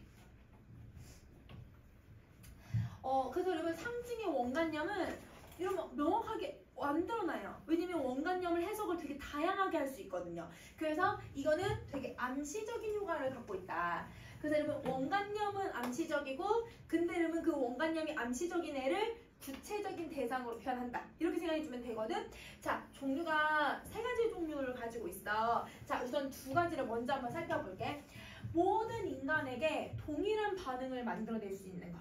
그래서 여러분 여기 선생님 지금 뭐라고 써냐면 보편적 상징이라는 말을 썼죠. 그래서 여러분 수능이나 모의고사나 학교 시험에서는 요 용어의 이름 대신에 보편적인 상징을 사용하여 일반적인 상징을 사용하여 이런 말들을 쓸 거야. 그런 단어라고 생각해주면 돼. 그럼 보자. 이마 그 물을 건너지 마오. 임은 결국 물을 건너셔버렸네. 이울에 휩쓸려 돌아가시니. 여러분들 사랑하는 님이 여러분 이렇게 강물이 있으면 여러분 이 강물에 얘들아 이렇게 들어가 버리는 거예요. 들어가니까 내가 얘들아 화자가 아무리 말려도 이 사람이 뿌리치고 강물로 들어간다는 거야. 강물로 들어가면 들어갈수록 여러분 나랑 화자랑 거리가 가까워져 아니면 멀어져? 멀어지지. 그러니까 두 번째의 이 물은 뭘 상징하고 있냐면 여러분 이별을 상징하는 거예요. 그러면 여러분 이 물이 이별의 이미지를 만들어낸다는 거야. 그래서 여러분 우리 고전 시가에서도 많이 나타나기도 하지만 여러분 옛날 여러분 그 서양에서도 서양 사극 있죠. 서양 사극. 영화나 드라마에서 서양 사극이 나오면 여러분 내가 사랑하는 사람이랑 헤어질 때 이 사람은 얘들아 증기선 타고 떠나. 아니면 여러분 배 타고 떠나. 우리나라도 마찬가지야. 지금도 다 그런 건 아니지만 사극 같은 데서 보면 사극에서 여러분 여자랑 남자랑 헤어질 때 어디서 헤어지는 장면이 많냐면 나루터는 배를 타는 곳이거든요. 그러면 여러분 배를 타고 가면 옛날에는 교통수단이 매우 열악했었으니까 배 타고 떠나면 영영 못 보는 거라고 생각을 했었던 것 같아. 그러니까 이 물은 여러분 이별을 만들고 나랑 그 사람을 단절시키는 역할을 하고 있다. 이렇게 생각을 하는 거지. 자, 근데 물에 있으려 돌아가셨다는 건 저 물 때문에 내 사랑하는 사람이 죽었다는 뜻인 거네. 근데 여러분 우리는 누구나 알죠. 물에 잘못 빠지면 사람이 죽을 수 있다는 거. 그러면 여러분 이렇게 죽음을 나타내 줄 수 있다는 거야. 그러면 여러분 이게 여러분 사실 나이가 어린 사람도 그렇고 나이가 많은 사람도 그렇고 여러분 옛날 사람도 그렇고 지금 사람도 그렇고 여러분 서양 사람도 그렇고 동양 사람도 그렇고 어떤 사람이든 물에 잘못 빠지면 죽는다는 거 아는 거야. 혹은 여러분 본능적으로 알지. 물을 안 먹으면 죽는다는 거.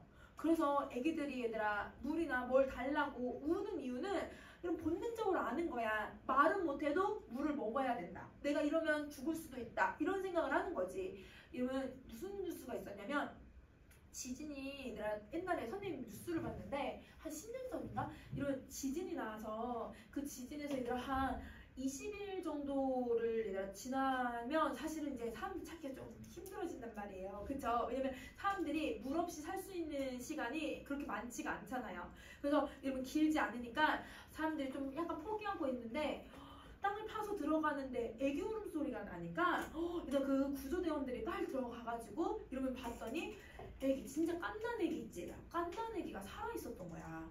그래서 이러면 어떻게 됐나 해서 나중에 아이를 꺼내놓고 봤더니 엄마는 잔해에 깔려서 죽었어. 엄마가 아기를 살리려고 등으로 받치고 있었나 봐. 그러니까 등으로 받치면 엄마는 무거워서 엄마는 죽고 아기는 엄마가 이제 공간을 어느 정도 좀 만들어 놓은 상태였나 봐. 거기에서 아기가 있었는데 이렇게 좀 틈이 이렇게 있었는데 아기가 엄마도 없이 그러면 살아남은 거잖아. 왜 살아남냐면 옆에서 물이 수도관이 있었나 봐. 물이 똑똑똑 떨어져 있었어. 그 아기가 그쪽으로 조금 이렇게 기어가서 그 물을 먹었대. 근데 그 물을 먹으니까 걔가 그 20일 넘는 동안 살아있었던 거야. 엄마는 돌아가셨고 그 살아있었던 거야. 그러면 아기가 자기가 본능적으로 안 거잖아. 이제 태어난 지 얼마 안 된 애지만 자기가 살려면 저 물을 먹어야 되겠다 라고 하는 걸 본능적으로 안 거잖아. 누가 시켜준 게 아니잖아. 사람의 본능적으로 아는 이미지를 이걸 원형적 상징이라고 해요. 그러면 이걸 원형이라고 해. 보편적인 이미지인 거야. 사람이 본능으로 아는 거야. 그래서 여기에다가 원형적 상징. 그러면 여러분 원형적 상징의 대상은 누구냐면 모든 인간이 대상이 돼야 된다고 생각을 해주면 돼. 자, 근데 두 번째는 여러분 대상이 누구냐면 문화권이야. 문화권. 한 국가야. 국가. 한 국가나 문화권에서 고정으로 쓰이는 이미지거든요. 그래서 여기 선생님 뭐라고 썼냐면 관습이라고 해놨잖아요. 습관처럼 쓰는 이미지인 거예요. 그래서 봐보자. 여러분 이별가거든. 이별가. 제목 먼저 보면 이별가야. 이별가. 하직을 하지 말자. 하직을 하지 말자. 근데 여러분 이 하직이라고 하는 거는 이별할 때 쓰는 표현인데 어떤 이별을 할 때 얘들아 하직이라는 거냐면 하직이 마지막 인사야. 사람과 사별할 때, 그다음에 이 사람이 죽었을 때 하직 인사를 한다고 해. 그러면 여러분 하직을 하지 말자라는 말과 이별이라는 말 통해서 어떤 상황이라는 걸 알 수 있냐면 어떤 누군가와 나는 사별을 하고 있구나. 누군가가 지금 죽은 상태구나. 이렇게 생각해주면 돼. 응? 자, 인연은 갈밭을 건너는 바람. 인연은 바람. 여러분 우리 배운 개념 적용해보자. 무슨 표현법이야? 이거는 은유야. 그렇지? 바람은 얘들아 불고 나면 다시 돌아와요, 안 돌아와요? 안 돌아오잖아요. 그러니까 인연은 한번 스쳐서 지나가면 영영 돌아올 수 없다. 약간 이런 이미지로 표현을 한 거야.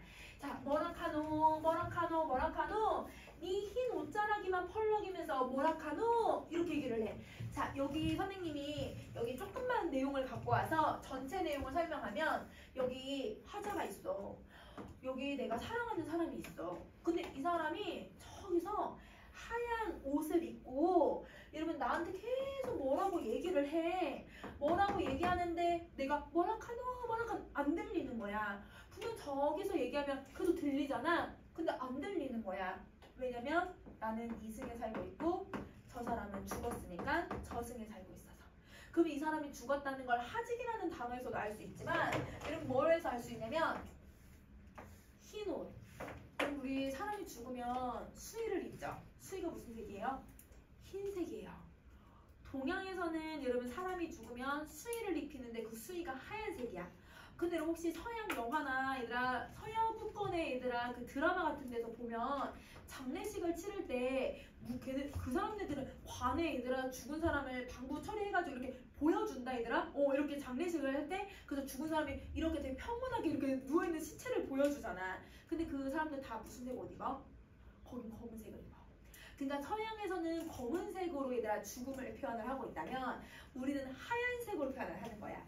그래서 여러분 상복을 요즘은 많이 바뀌어서 상복을 얘들아 검은색으로 입기도 하지만 근데 여러분 여기 그 상주들은 여기다가 완장 찰 때 노란색을 하는데 원래는 삼배가 하얀 색깔을 차야 되고 여자들은 여러분 여기 머리에다 리본을 꽂거든? 여러분 리본 다 하얀색이야. 그게 얘들아 뭘 얘기하고 있는 거냐면 죽음을 나타내고 있다. 이렇게 생각해 주면 돼. 그러면 이게 얘들아 여기서는 흰색의 죽음으로 쓰이는 건 동양권에서만 쓰이는 거잖아. 동양이라는 건 한 문화권의 이미지잖아요. 그래서 이거를 관습적 상징이라고 해요.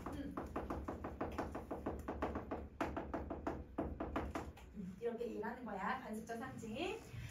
자, 그러면 여러분 밑에 있는 것도 한번 봐볼게. 여러분 밑에 있는 걸 보면 시인 개인에 의해서 독창적으로 쓰이는 것. 그러면 이거는 시인이 그냥 만들어낸 거. 이건 여러분 개인적 상징이야. 시인의 개인적 상징. 그래서 여러분 여기 선생님이 안 올리고 쓸게요. 이렇게 들어간다. 개인적 상징이야. 자, 그러면 여러분 우리는 이제 뭘 해야 되냐면 이 비유와 상징을 비교할 수 있어야 돼. 얘가 비유인지 얘가 상징인지 사실 이제 시험 볼 때 찾아낼 수 있어야 되는 거잖아. 자, 그러면 어떻게 찾아야 되는지 한번 정리 한번 해볼게. 자, 비유는 아까 다시 정리해보면 원관념을 직접 설명하지 않고 빗대어서 표현하는 방식이라고 했고요. 자, 여러분 상징은 여러분 뭐가 드러나지 않냐면 원관념이 안 드러나는 방식이에요.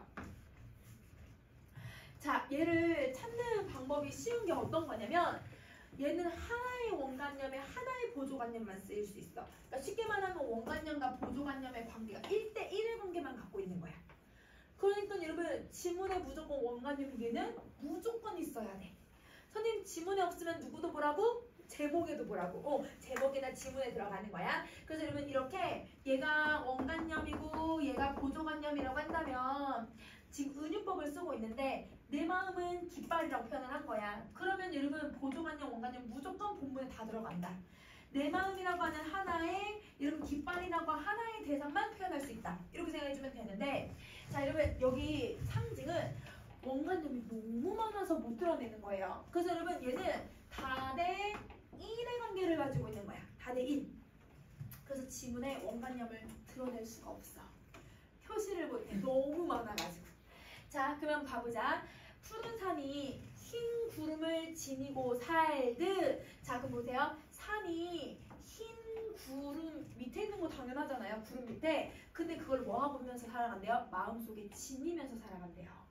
얘들아 얘를 지닌다는 건 운어로 보면서 내가 마음속에 품으면서 살아가는 걸 얘기를 해. 그러면 여러분 흰 구름은 내가 마음속에 평생 간직할 거니까 긍정적 가치라고 사람들이 생각하는 긍정적 가치라고 생각하면 되겠지? 자 이렇게 하듯이 내 마음에 내 머리 위에도 푸른 하늘이 있대요. 그러면 여러분 나도 그러면 이 푸른 하늘을 뭐 하면서 사는 거야? 마음속에 지니면서 살아가는 거지. 하들이라는 비유도 썼고 얘가 뭐라고 했냐면 내 마음속에 지닌다는 뜻이야. 그러면 이 푸른 하늘은 여러분은 마음속에 지니면서 살아가는 게 뭐 있어요? 뭘 얘들아 마음속에 품으면서 내가 이걸 지향하면서 마음속에 생각하면서 살아가는 게 뭐 있어? 그럼 선생님 그냥 얘기할게. 어떤 사람은 꿈을 향해서 쫓아가는 사람도 있을 거고 희망을 쫓는 사람도 있을 거고 어떤 사람은 여러분 나의 어떤 직업적인 커리어 이런 걸 내가 어떤 목표하는 것들을 추구하는 사람도 있을 거고 어떤 사람은 여러분 진짜 일이 최고다. 어떤 사람은 나는 내 부모님이 내 마음속에 내가 항상 존경하면서 지니면서 살아갈 뿐이야. 이렇게 생각하는 사람도 있을 수도 있고 아니면 여러분 내가 사랑하는 사람을 마음속에 품으면서 지니면서 살아갈 수도 있는 거고 정말 내가 속물적으로 돈이나 명예를 쫓으면서 살아갈 수도 있는 거잖아. 그냥 어떤 사람들은 돈과 명예를 긍정적으로 생각할 수도 있는 거니까 그러면 여러분 이거는 사람마다 해석이 다 같아야 달라요? 다 달라요. 왜냐면 지니고면서 살아가는 건 다 다른 거니까. 온가님이 너무 많이 해석이 되는 거야. 그러면 이런 경우는 우리는 상징이라고 생각해주면 돼. 이거는 개인적 상징에 해당해야겠지. 그치? 이렇게 봐주면 돼요. 자, 그럼 뒤로 넘어가서 여러분 이번에는 뭘 정리 한번 해보냐면 객관적 상관물이라고 하는 애를 정리 한번 해보자. 여러분 이제 비유법이나 이런 것들은 중학교 때부터 너무 많이 나왔으니까 사실은 선생님들도 대부분 이제 비유의 방식을 사용하여 막 이렇게 돌려서 설명하는 문제를 내시기는 하지만 기본적으로 여러분 얘는 매 시험에 한 번은 꼭 나온다고 생각해주면 돼. 이 개념은. 그래서 우리 시험 4번 볼 거잖아요. 중간, 기말, 중간, 기말 이렇게 보면 거의 여러분 최소 못해도 3번은 무조건 시험에 꼭 나온다. 그러니까 문학이 시험 범위로 들어가면 무조건 꼭 나오는 게 객관적 상관물이야. 그래서 요거를 한번 정리 한번 해볼게. 객관적 상관물은 화자의 정서, 그러니까 화자의 정서 사실 찾기 쉽지 않은데 그 정서를 간접적으로 드러내기 위해서 쓰는 구체적인 대상이야. 그래서 여러분 여기서 간접적으로 드러내는 데 사용하는 구체적인 사물이다. 그래서 여러분 내 정서는 주관적이에요? 아니면 여러분 객관적이에요? 내 정서 주관적이죠? 그럼 예를 들어 볼게요. 사람이 어떤 내가 화자가 이렇게 얘기를 했어. 화자가 나는 슬퍼. 만약에 이렇게 얘기를 했어. 그러면 여러분은 그걸 읽었을 때 어느 정도 슬픈지 알 수 있어요? 없어요? 알 수가 없어요. 왜냐면 슬픔이라고 하는 감정은 내가 이제 이걸 소중하게 여기는 건데 이거를 잃어버리면 그걸 내가 슬프다고 얘기할 수도 있거든? 그러면 여러분 나 오늘 분필을 잃어버려서 슬펐어 이러면 사람들이 응? 왜 너 분필을 잃어버렸는데 왜 슬퍼? 이렇게 생각할 수도 있잖아. 어떤 사람은 그랬어? 이렇게 공감해줄 수도 있는 거고 야 티랑 예쁜가 얘들아? 약간 이런 거잖아. 이렇게 감정할 수 있잖아. 근데 똑같은 슬픔이어도 만약에 내가 사랑하는 사람, 이런 부모님이 돌아가셨거나 아니면 사랑하는 사람과 이별했어. 이거는 아까 나 분필 잃어버린 거랑은 차원이 다른 슬픔을 느껴야지. 근데 내가 슬퍼라고 하면 이 슬픔의 크기가 어느 정도인지는 알 수가 없는 거야. 그래서 그 슬픔을 어떻게 표현을 하고 있는 거냐면 여러분 어떤 대상이 있으면 객관적인 대상이 있으면 그 대상도 슬프다고 얘기를 하는 거야. 그러면 이 대상이 나도 슬퍼 만약에 이러면 얘가 슬픔의 크기는 정확하게 알 수는 없지만 다른 구체적인 대상들도 동일한 감정을 느낄 정도의 슬픔을 느끼는구나. 분필이 잃어버렸다고 하면 여러분 똑같이 여러분도 공감을 얘들아 안 해줄 거거든?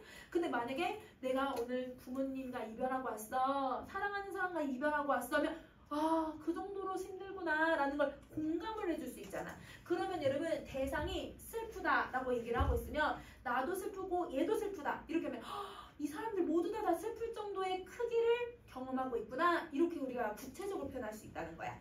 이게 객관적 상관물이라고 생각해주면 되거든. 자, 그러면 객관적 상관물을 만드는 방법은 예를 들어서 이제 3가지로 나눠봤는데요. 첫 번째는 어떤 경우냐면 나를 대신하는 애를 제시하는 거예요. 그래서 여러분 화자의 대리물을 제시한다. 그 대리물이 바로 여러분 누구라고 생각하면 되냐면 나의 분신 같은 애들이라고 생각하면 돼. 나의 분신이야, 분신.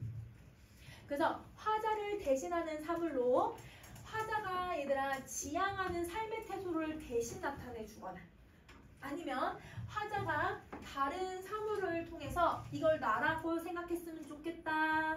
어떤 애를 보면서 나도 저랬으면 좋겠다. 만약에 이러고 있으면 나를 대신 나타내 주는 거야. 그러면 예를 들어서 고전시가 이런 표현이 있어. 이러면 내가 너무너무 이미를 너무 사랑하는데 이미랑 내가 헤어진 거야.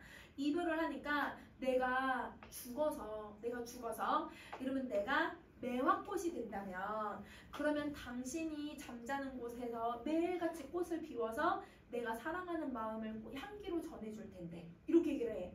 그러면 여러분 내가 지금 나는 그 사람한테 못 가니까 나를 대신해서 내가 죽어서 뭐가 되겠다고 얘기했어? 지금 매화가 되겠다고 얘기를 했잖아. 그러면 여러분 이게 나였으면 좋겠다. 그 사람이 매화를 보고 나라고 생각했으면 좋겠고 내가 매화가 돼서 내 사랑을 대신 전달했으면 좋겠다. 이렇게 얘기를 하는 걸 분신이라고 해. 그럼 우리 저번 시간에 얘들아 북창가라고 하는 작품 고전시가 하면서 어머니랑 헤어져서 있으니까 내가 시냇물이 되어서 내가 새가 되어서 구름이 되어서 갔으면 좋겠다라고 얘기했지. 그게 분신이야. 그런 걸 객관적 상관문이라고 할 수 있는 거야. 알겠지? 자, 그러면 이제 두 번째 갈게요. 여러분 두 번째는 내가 감정이 끄집어내줄 수 있게 해주는 대상이야. 그럼 감정을 끄집어내주는 걸 여러분 문학에서는 환기라고 하거든요. 환기. 예를 들어 보면 만약에 뭐 여러분은 그런 거 없어? 유독 어떤 공간이나 아니면 어떤 여러분 시간이나 아니면 어떤 여러분 상황일 때 뭔가 부끄러웠던 그런 경험 없어 얘들아? 선생님은 선생님 시청 어떤 술집이 있어. 그 술집만 가면 얼굴이 약간 화끈화끈해. 왜냐면 20살 때 이제 처음으로 이제 술을 마시니까 내 주량이 어느 정도인지 모르잖아. 그래서 거기서 크게 실수해서 그러니까 나는 완전 정신을 잃었고 그걸 선배들이 치워줬다는 거야. 그래서 나는 기억도 못해. 그래서 거기 갈 때마다 선배들한테 내가 맛있는 거 사고 선배들이 괜찮아. 자기네도 다 그랬대. 자기네도 다 그러거든. 나중에 나도 이제 2학년 때 3학년 때 이제 과대 하면서 애들 많이 하는 거 다 치워주고 이렇게 했어. 그러면 이제 갈 때마다 그러는 얘들아 뭔가 좀 쪽팔리잖아. 나 혼자 괜히 그곳이 나한테 그때 기억이 떠오르게 만들잖아. 그러니까 너무 부끄러운 거야. 이렇게 얘들아 그 공간이 내 감정을 끄집어내게 만들었지. 이런 걸 환기라고 해. 아니면 여러분 내가 어떤 사랑하는 사람과 내 추억을 공유하는 어떤 물건이 같이 있을 수 있잖아. 가끔 짐 정리하다 보면 가끔 얘 남자친구의 얘들아 편지 같은 거 갖고 나올 때 있어. 그러면 너무 깜짝 놀라거든? 그러면 그때 그 사람이랑 만났던 거 생각날 때 있잖아. 그러면 여러분 그런 걸 환기라고 얘기하는 거야. 알겠지? 그러면 이 환기를 다른 말로 뭐라고 하냐면 내 정서를 뭐 해줘? 얘들아 자극을 시켜주는 애잖아. 그래서 여러분 얘를 정서 자극물이라고 얘기해요. 정서 자극물이라고도 하고 아니면 여러분 나의 정서를 유발해주는 촉매 현상이 일어나는 것처럼 정서를 촉매시킨다 이렇게 얘기를 하는데 요즘 옛날에는 이런 단어들도 많이 나오기는 했는데 요즘은 그냥 요 단어로만 그냥 설명해 얘들아. 그래서 환기라는 것만 좀 기억을 해줘. 자 그럼 가볼게. 환기는 여러분 정서를 여러분 뭐 하냐면 불러일으키는 거. 여러분 그래서 시험에서는 환기라는 단어로 쓰이지만 정서를 불러일으킴으로써 이런 식으로 풀어서 설명하니까 이게 환기라고 생각해주면 돼요. 자 심화시키는 사물로 화자와 얘들아 비슷한 처지에 있는 사물뿐만 아니라 그럼 나랑 비슷한 상황일 때 얘들아 이렇게 보여주거나 나랑 대조될 때도 감정을 유발시키기도 해. 그래서 만약에 얘들아 저기 벚꽃 축제를 만약에 갔어. 벚꽃 축제를 갔는데 얘들아 벚꽃 너무 예뻐. 너무 기분 좋았는데 갑자기 주변을 돌아봤더니 온갖 사람들이 다 쌍쌍이야. 그럼 다 커플이야. 근데 나 혼자 갔어. 난 솔로야. 그러면 여러분 괜히 부럽다. 갑자기 이렇게 생각 들잖아. 걔네들은 커플이고 나는 아니니까 반대가 되지. 반대가 되니까 부럽다. 외롭다. 이런 마음 생길 수 있잖아요. 대존했을 때도 감정이 끄집어내지는 거예요. 알겠죠? 그래서 두 가지 경우가 있는 거야. 자, 그 다음에 마지막 얘가 제일 중요한 거지. 여러분 누구냐면 감정이 감정을 대상에게 넣어놓는 방식이에요. 그래서 이런 경우는 나랑 그 대상이 완전 동일시 똑같다고 생각을 해버리는 거야. 그래서 여러분 나의 감정이 얘한테 슉 들어갔으니까 이걸 투영되었다라는 말을 쓰거든. 그래서 내 감정이 투영되는 방식을 쓴다. 그래서 아까 얘들아 우리 어딜 보냐면 29쪽에 3절에 마당기에 여인의 머리카락이 얘들아 떨어졌다고 한 거 있었잖아요. 29쪽에 5번. 여러분 그때 여자 뭐 하고 있어 얘들아? 울고 있었지. 근데 그 바로 앞부분에 여러분 산꿩도 울고 있다고 했어. 그럼 산꿩도 울고 있고 그 다음에 얘들아 나도 울고 있으니까 둘이 상황이 너무 똑같지. 그럼 감정이입이라고 생각해주면 돼. 알겠죠? 그럼 대부분 여러분 감정이입을 쓸 때 여러분 대부분 어떤 표현을 쓸 거냐면 새들은 웃을 수는 없거든? 귀뚜라미 이런 애들은 웃을 수 없지. 근데 걔네들 운다라는 표현을 쓰지. 소리를 낼 때는. 우는 거는 걔네들은 그냥 짹짹 귀뚜귀뚤 이런 식으로 소리를 내는 건데 우리는 여러분 눈물 흘리는 걸 운다라고 하는데 운다라는 말이 동일하니까 걔랑 내랑 비슷하게 행동하는 것처럼 느껴지잖아. 그러니까 감정이입을 써. 그러면 운다라는 말이 있으면 감정이입인가? 이렇게 생각해봐도 돼 얘들아. 알겠지? 자 그러면 그 외에 표현법을 한번 가볼게요 여러분. 자 그 외의 표현법은 여러분 어떤 게 있냐면 행간걸침이라고 하는 애가 있어요. 그럼 이 행간걸침은 시어가 앞행이랑 연결되게 함으로써 독자의 호흡을 얘들아 빼앗아서 긴장감을 유발시키는 표현법이에요. 선생님이 예를 한번 들어볼게. 어떤 거냐면 김수영의 어느 날 고궁을 나오면서 라고 하는 시에 들어가는 구절인데요. 나는 절정 위에 서 있지. 이렇게 하면 하자 뭐 하고 있는 것처럼 보여 얘들아? 그냥 절정 위에 서 있다. 나 이거는 여기 서 있지. 이걸 먹지. 이런 식으로 쓰는 것처럼 난 절정 위에 서 있다. 이렇게 보이잖아. 근데 그럼 두 번째 행에 뭐라고 나오냐면 이렇게 썼어. 옆으로 비켜서 있다. 구절이 딱 이렇게 들어가요. 그러면 여러분 사실은 요거는 여러분 하나의 문장이니까 이렇게 얘네들끼리 같이 쓰는 거 이해가 되는데 이 않고는 사실은 원래는 어디로 들어가야 문장 구조가 맞아요 여러분? 앞행이랑 연결이 돼야죠. 원래는 뭐뭐 하지 않다 이게 같이 쓰여야 되는 거잖아.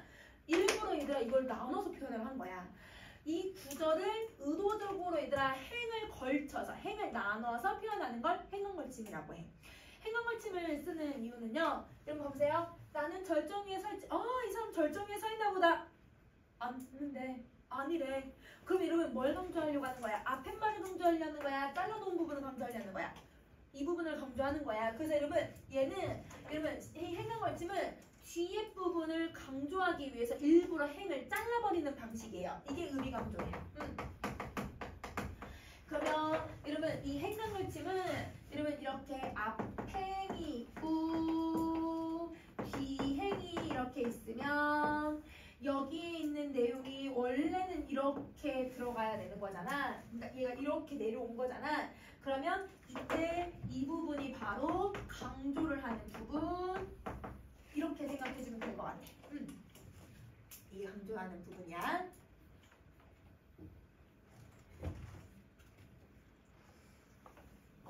자, 그러면 요거랑 관련된 개념이 이제 뭐냐면 여러분 시적 여운이라고 해요. 여운. 여러분 혹시 여운이란 말 들어봤을까? 문제 풀다가 있을 거야. 그치? 시적 여운이 구체적으로 뭐냐면 시를 다 읽고 난 뒤에도 마음속에서 계속 생각이 나는 거야. 그러니까 내가 계속 얘들아 그거에 대해서 잔상이 남는 걸 여운이라고 하는데 사실 얘들아 우리는 시를 읽어서 이 시의 정서 찾기도 힘들고 얘들아 시의 표법 찾기도 힘든데 이걸 어떻게 얘들아 마음속으로 느끼겠어. 그럼 이거를 좀 공식적으로 어떻게 쓰이면 여운이 만들어지는지를 설명을 해줄게. 자 여러분 뭘 쓰면 여운을 만들 수 있냐면요. 수미상관. 자 여러분 수미상관은 첫 번째 부분하고 마지막 부분이 똑같다 보니까 계속 첫 번째 마지막에 나왔던 내용이 계속 생각나게 만들어요. 그래서 영화에서도 결말을 먼저 보여주는 영화들이 있다 얘들아. 그러면 마지막쯤 가서 그 앞에서 그렇게 했던 게 이런 이유였네 막 생각나게 만들지. 그런 걸 얘들아 수미상관으로 영화를 만드는 기법이야. 계속 앞에 나왔던 결말을 먼저 막 생각나게 만들어버리는 기법이야. 그걸 수미상관이라고 해. 자 그 다음에 두 번째는 시적여운을 만드는 게 행간걸침도 그래요. 왜? 뒤에 걸 강조하니까 절정 위에 서있지 않는다. 설정하지 않는구나. 계속 그거 생각나게 만들거든. 그래서 여러분 행간걸침을 사용할 때도 여운을 만들 수 있고요. 자 여운을 만들 수 있는 방법이 또 여러분 뭐가 있냐면 그럼 맨 끝에 있는 부분을 생략을 시키는 거예요. 생략법이야, 생략법. 그럼 여러분 생략법은 어떻게 표현할 거냐면 여러분 이 점 6개 뭐라고 불러? 말줄임표라고 부르거든. 여러분 말줄임표를 사용하면 생략법 만들 수 있는데 생략법을 가지고 여운용사 할 수 있어요. 저기 내가 선생님이 있잖아. 수업할 때 저기 있잖아. 중간에 이렇게 말을 하잖아. 그럼 애들이 하던가 뭐 하다가 다 날 봐. 저걸 뭘 얘기하려고 하나? 선생님 뭘 얘기하고 있나? 이렇게 얘들 하려고 보려고 날 봐. 그러면 여러분이 뭐 하게 되냐면 뭐 하려고 하지? 생각하게 만들잖아. 저기 하고 선생님이 말을 끝맺었어? 안 맺었어? 안 맺었어. 그렇게 하는 게 생략법인데 생략법을 쓰면 뭐 하려고 하는 거지? 뭘 말하려고 하는 거지? 관심을 갖게 되지. 그게 여운이라는 거야. 알겠지? 그런 기법이야. 자, 마지막 네 번째. 어떨 때도 얘들아 이걸 만들어내냐면요. 명사로 시를 종결할 때. 그러면 여러분 명사로 끝났다는 건 여러분 우리 문장은 원래 서술어로 끝나야 되잖아. 근데 서술어로 안 끝나고 명사로 끝나버리면 뒤에 뭘 얘기하려고 했지? 흘러가는 구름 이렇게 해서 문장 끝났어. 그럼 뭘 얘기하려고 하는 걸까? 구름이 뭐 얘들아 흩어졌다는 건지 아니면 구름이 모였다는 건지 아니면 구름이 얘들아 날아갔다는 건지 알 수가 없잖아. 그걸 생각나게 만들어버리는 거야. 이렇게 네 가지 방법이 있어요. 알겠죠? 자, 그러면 여러분 선생님이랑 여러분 29쪽하고 30쪽은 여러분이 얘들아 빈칸 채우면서 일단 표현 한번 연습해보고 여러분 31쪽을 한번 봐봐. 여러분 31쪽에 여러분 1, 2, 3, 4 있죠? 1, 2, 3, 4번 여러분 요거 객관적 상관물의 대상 한번 찾아보시고 그 대상이 얘들아 대상이 환기를 하고 있는지 여러분 지금 31쪽에 1번부터 4번까지 환기를 하고 있는지 감정이입의 대상인지 아니면 나를 대신 나타내주고 있는지 아니면 조금 더 구체적으로 나눌게. 나 대조도 환기를 하긴 하는데 대조를 하고 있는 건지 이렇게 4개 한번 찾아볼래 얘들아? 대상 찾고 왜 객관적 상관물인지 이유 한번 찾아봐 얘들아.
자, 선생님 보자. 입이 그치면 내 마음 강나루 긴 언덕에. 근데 여러분 보세요. 내 마음 강나루 긴 언덕. 내 마음을 뭘로 표현했어 얘들아? 언덕이라고 표현을 한 거야. 그러면 여러분 내 마음은 강나루 긴 언덕. 여러분 이거 지금 무슨 표현법이야? 은유 쓰는 거야. 왜냐면 내 마음은 조사가 생략됐거든. 그래서 여러분 이거는 은유를 써서 내 마음을 여러분 언덕이라고 지금 표현을 한 거예요. 그쵸? 근데 자 비가 그치면 언덕에는 얘들아 비가 그치면 진짜 얘들아 잡초가 얘들아 하루 사이도 진짜 이만큼씩 막 자라거든 얘들아. 그러면 그 풀빛이 얘들아 풀이 막 자라나고 있는 것처럼 비가 그치면 내 마음에 서러운 풀빛이 짙어올 거래. 그러면 여러분 내 마음이 어떻다고 얘기하는 거야? 서러울 거다. 근데 여러분 이 서러운 게 얘들아 지금 누구 때문에 만들어지냐면 저 풀빛이 짙어진다고 표현을 하고 있는 거야. 그러면 이 풀빛은 여러분 바로 여러분 내가 감정이 얼마나 서러운지 풀빛이 얘들아 풀이 이만큼 자라는 것처럼 내 서러움도 이만큼 커질 거다라고 표현을 하는 거니까 내 마음과 풀빛의 상황이 비슷하다라고 생각을 하는 거야. 그러면 여러분 비슷하게 얘들아 드러내고 있는 게 환기를 하고 있는 애들이라고 했었지. 그치? 그래서 여러분 요거 때문에 내가 감정이 환기되고 있는 개념이다. 이렇게 정리해주면 돼.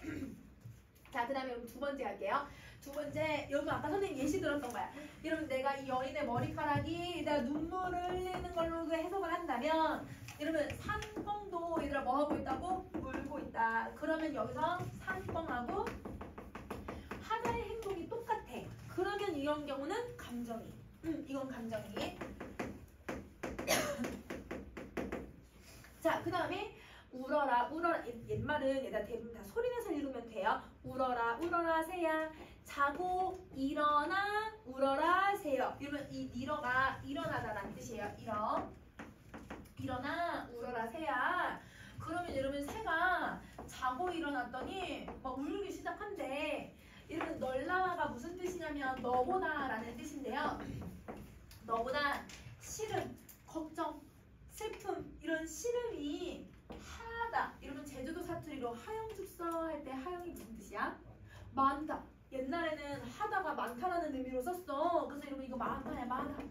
너보다 시름이 많은 나도 이런 도는 포함할 때 똑같다라고 할 때 쓰는 표현이지. 나도 자고 일어나서 울고 있다. 그럼 얘만 우는 게 아니라 나도 자고 일어나서 나도 울고 있대. 얘도 울고 있고. 그러면 똑같네.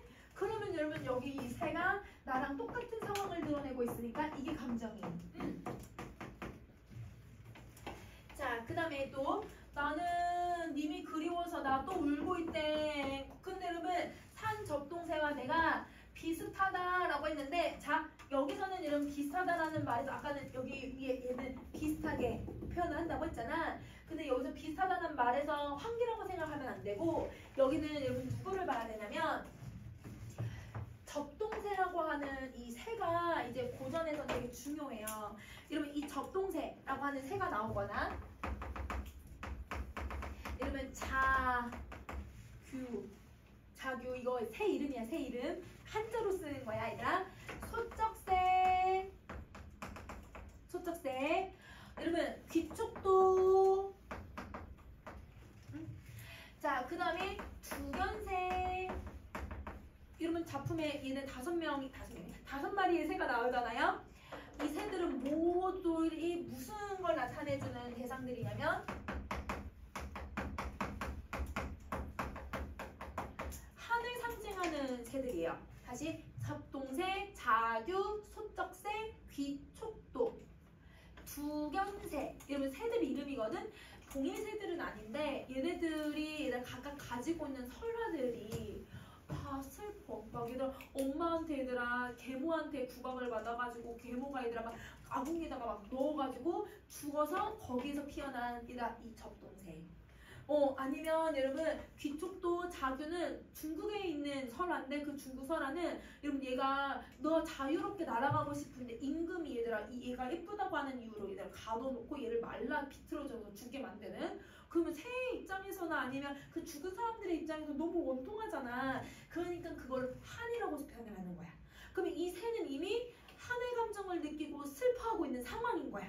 그러니까 여러분 얘가 비슷하다라고 하는 건 내가 얘들아 울고 있으니까 얘도 지금 뭐 하고 있다는 거야? 한의 정서를 느끼면서 울고 있다는 거야. 그러면 지금 상황이 아예 동일한 거지. 그러면 이거는 여러분 감정이입으로 보셔야 돼요. 이때 비슷하다는 환기가 아니라 이거는 감정이입이야. 그래서 여기서 여러분 접동세라고 하는 이 세가 감정이입의 대상이다. 이렇게 생각해줘. 그래서 여러분 접동세, 자교, 소쪽세, 귀쪽도, 주견세 이 5개 꼭 암기해줘야 돼. 알겠죠? 요거는 잘 기억해주자. 그러면 요런 방법으로 여러분 우리 31쪽에 있는 객관적 상관물도 찾아보는데 이거 찾을 때 얘들아 요거 4개 중에 하나는 꼭 찾아봐 얘들아. 알겠지? 자 그러면 앞으로 가서 여러분 선생님이랑 어딜 가냐면 여러분 4쪽 5쪽에 있는 경제지문의 배경 지식은 여러분이 한번 읽어보시고요. 선생님이랑은 6쪽에 있는 지문을 좀 간단하게 좀 볼게요.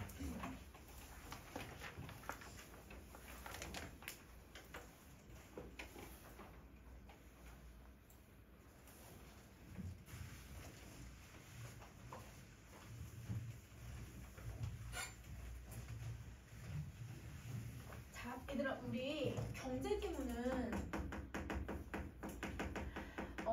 시험 문제의 유형이 어떤 거냐면 기본적으로 경제가 나오면 이 시험은 초고난도의 문제다 라고 생각을 해줘도 돼. 왜냐면 계산하는 문제도 들어갈 수 있고요. 그래서 여러분 첫 번째는 계산하는 문제. 막 얘들아 수식을 넣어가지고 수식에다 막 대입해서 계산해야 되는 문제도 있고 수식을 우리가 만들어야 되는 문제들도 있고 그 다음에 이제 두 번째는 사실은 우리가 경제에 대한 내용을 좀 익숙하게 알고 있어야 돼. 그래서 여러분 배경 지식을 요하는 경우도 많아. 그리고 경제 지문은 왜 얘들아 수능에서 낸다고 생각을 해주면 좋냐면 경제 현상이 어떤 A라고 하는 현상이 일어났어. 근데 이 현상은 얘의 현상이 아니야. 얘가 일어나면 다른 현상이 일어나고 다른 현상이 또 일어날 거고 이렇게 계속 얘들아 얘 때문에 인과관계가 계속 만들어지는 게 바로 경제 현상이야. 그래서 여러분 얘가 인과 과정을 드러내기 때문에 그래서 얘들아 이걸 잘 찾을 수 있는지를 물어보는 거야. 예를 들면 여러분 작년에 나라에서 이자를 올렸어요. 그러니까 법정 이자를 쫙 올리니까 이자를 올리면 여러분 어떤 현상이 일어나냐면 여러분 사람들이 주식을 할까요? 저금을 할까요? 저금을 해요. 왜냐면 주식을 하면 손해보는 경우들도 있잖아. 근데 이 목돈을 얘들아 막 5% 가고 막 6%까지 있는 애들도 작년에 나왔었거든. 지금 조금 떨어지긴 했지만 그러면 여러분 목돈을 딱 넣어놓으면 이자가 막 붙잖아. 복리도 막 붙을 수도 있고 그치? 그러니까 사람들이 저금을 하는 경우들이 많아. 그럼 돈이 어떻게 됐어? 묶여있는 상태야. 투자나 이런 것들이 안 되는 거야. 그러니까 기업의 입장에서는 여러분 이게 장단점이 다 있기는 하지만 여러분 주식회에서 얘들아 돈이 샥 투자되는 돈이 나갈 수도 있다라고 하는 거지. 그러면 여러분 사람들은 저금을 할 거고 사람들은 그러면 부동산이나 아니면 여러분 어떤 이런 동산들을 살까요 안 살까요? 안 사요. 부동산 같은 거에다 다 멈춰 있는 거야. 그래서 부동산이 멈춰 있으면 거래량도 많이 줄어들겠지? 이런 식으로 파급력이 생기는 거야. 혹은 만약에 얘들아 이제 이자가 내가 저금할 때도 이자가 높아지지만 여러분 뭐 할 때도 이자가 높아지기도 하냐면 돈을 빌릴 때도 얘들아 이자를 내지. 그 이자를 매달마다 내줘야 되잖아. 원금에 대한 이자. 그것도 올라요. 그럼 사람들이 대부분 집을 사거나 자동차를 살 때 얘들아 이거 내가 그냥 돈을 한 번에 이렇게 내는 경우들이 있어요. 아니고 대부분 사람들이 이거를 뭐 하냐면 돈을 빌려서 얘들아 대출을 받아서 하는 경우들도 있잖아. 그럼 이러면 이자가 오르면 사람들이 이제 대출금이 올라가는 거야. 그럼 대출금이 올라가면 얘들아 이거를 못 내는 사람도 있겠지. 그냥 한 달 동안 얘들아 내가 이게 돈이 너무 많거나 하면 못 내는 사람도 있으면 그 집들이 헐값에 나오기 시작을 해. 그럼 헐값에 나와도 얘들아 어떻게 될까? 사는 사람들이 있을까 없을까? 없어. 왜? 또 집을 살려면 대출을 받잖아. 그러니까 얘들아 이게 이자가 오르면 이런 현상도 있고 이런 현상도 있고 이렇게 되는 거야. 그래서 이런 여러 가지의 인과관계를 여러분이 뭐 다 암기하는 게 아니고 그걸 본문에 주어졌을 때 그게 어떤 현상이 있는지만 찾아주면 되는 거야. 그러면 이걸 설명할 때 인과관계를 설명할 때 두 가지를 설명을 할 거야. 일반적인 경제적인 상황들. 그래서 여러분 일반적으로 경제 현상이 어떤 게 일어나고 있어. 근데 대부분 얘들아 시험에서 얘들아 잘 낼 수 있는 요소가 뭐냐면 이게 일반적인데 예외적인 것도 있어. 이런 걸 낼 때 얘들아 되게 좋아하겠지. 그래서 얘들아 법지문이 나오는 것도 바로 그런 이유 때문이거든. 그래서 여러분 이 경제 지문은 일반적인 현상과 예외적인 현상이 나올 수 있다는 걸 항상 생각을 해줘야 돼. 그러면 이 지문이 바로 그런 거거든. 요거 한번 적용 한번 해보자. 여기 처음 시작할 때부터 얘들아 뭐라고 되어 있어요? 일반적으로. 그쵸? 일반적으로 환율의 상승은 이러면 환율의 개념 설명되어 있어. 이러면 아래 좀 보면 원화 이 외화 1단이랑 교화되는 원화의 양. 그래서 여러분 외화와 우리나라 돈이 어떤 비율이냐 이거를 환율이라고 하잖아요. 중학교 때 여러분 배웠던 개념이죠. 그쵸? 이 환율의 상승은 경상수지를 개선하는 효과를 갖는데 여러분 이게 뭐야? 일반적인 인과관계적이지. 일반적인 인과지. 자, 근데 경상수지의 뜻을 봤더니요. 여러분 경상수지는 1학년 지금 여러분 이게 3학년 모의고사인데 2010년 거야. 그러면 지금 2010년 거니까 약간 지금 여러분의 1학년 수준? 1학년에서 약간 2학년 올라가는 수준이라고 생각해주면 되거든. 그러면 1학년, 2학년 때까지는 얘들아 지금은 이렇게 별표 표시를 해줘. 근데 이제 지금 3학년 문제는 경상수지에 별표 표시가 없어. 배경 지식으로 알고 있어야 되는 애야. 그럼 봐봐. 상품의 수출액에서 수입액을 뺀 게 경상수지래요. 그러면 경상수지가 얘들아 개선된다라고 하는 말은 수출액이 수입액보다 클 때. 그러면 여러분 수출액이 수입액보다 크다라는 건 여러분 무슨 뜻이야 얘들아? 얘가 0보다 커질 때. 그치? 이걸 얘기하는 거지? 0보다 커질 때는 흑자라고 부르고 작을 때는 적자라고 부른다. 그러면 여러분 얘는 이렇게 보는 거야. 경상수지라고 하는 애는 여러분 수출액에다가 수입액을 빼는데요. 이게 얘들아 0보다 크면 이걸 흑자라고 하고요. 이걸 여러분 0보다 작으면 적자라고 할 거래요. 근데 이론상으로 가능한 게 하나 있어. 실제로는 불가능한데 이론상으로 가능한 건 이런 경우도 있겠지. 수출액하고 수입액이 똑같은 거야. 그러면 0이 될 수도 있는 경우도 있잖아요. 불가능하지만 여러분 이론상으로는 가능하거든요. 이건 저긴 안 나왔지만 여러분 선생님 배경 지식이니까 이건 균형이라고 해요. 경상순위 균형을 맞춘다. 이렇게 얘기를 해. 여기 보면 안 나왔지만 그러면 이렇게 했을 때 개선이 된다라고 하면 여러분 어느 방향으로 움직이는 걸 얘기하는 걸까? 개선이 된다. 흑자의 방향으로 움직인다. 이런 식으로 얘기하겠지. 그러면 여러분 이쪽으로 가는 게 바로 개선이다라고 생각해주면 돼. 무조건 다 흑자는 아니더라도 이 0에 가까워지고 있다. 이렇게 생각해주면 되는 거죠. 그쵸? 아니면 0의 값을 이상을 올라갔다. 이게 개선이 되는 거야. 그럼 여기까지 이걸 통해서 여러분이 이해해주면 되는 거예요. 알겠죠? 자, 그 다음에 이를테면 국내 기업은 수출해서 벌어들이는 외화. 그러면 여러분 내가 물건을 100개를 팔아서 내가 1000달러를 벌었어. 그러면 그 1000달러를 국내로 들여와서 다시 뭘로 바꿔야 돼? 원화로 바꿔야 그걸로 이렇게 통용을 시킬 수 있잖아.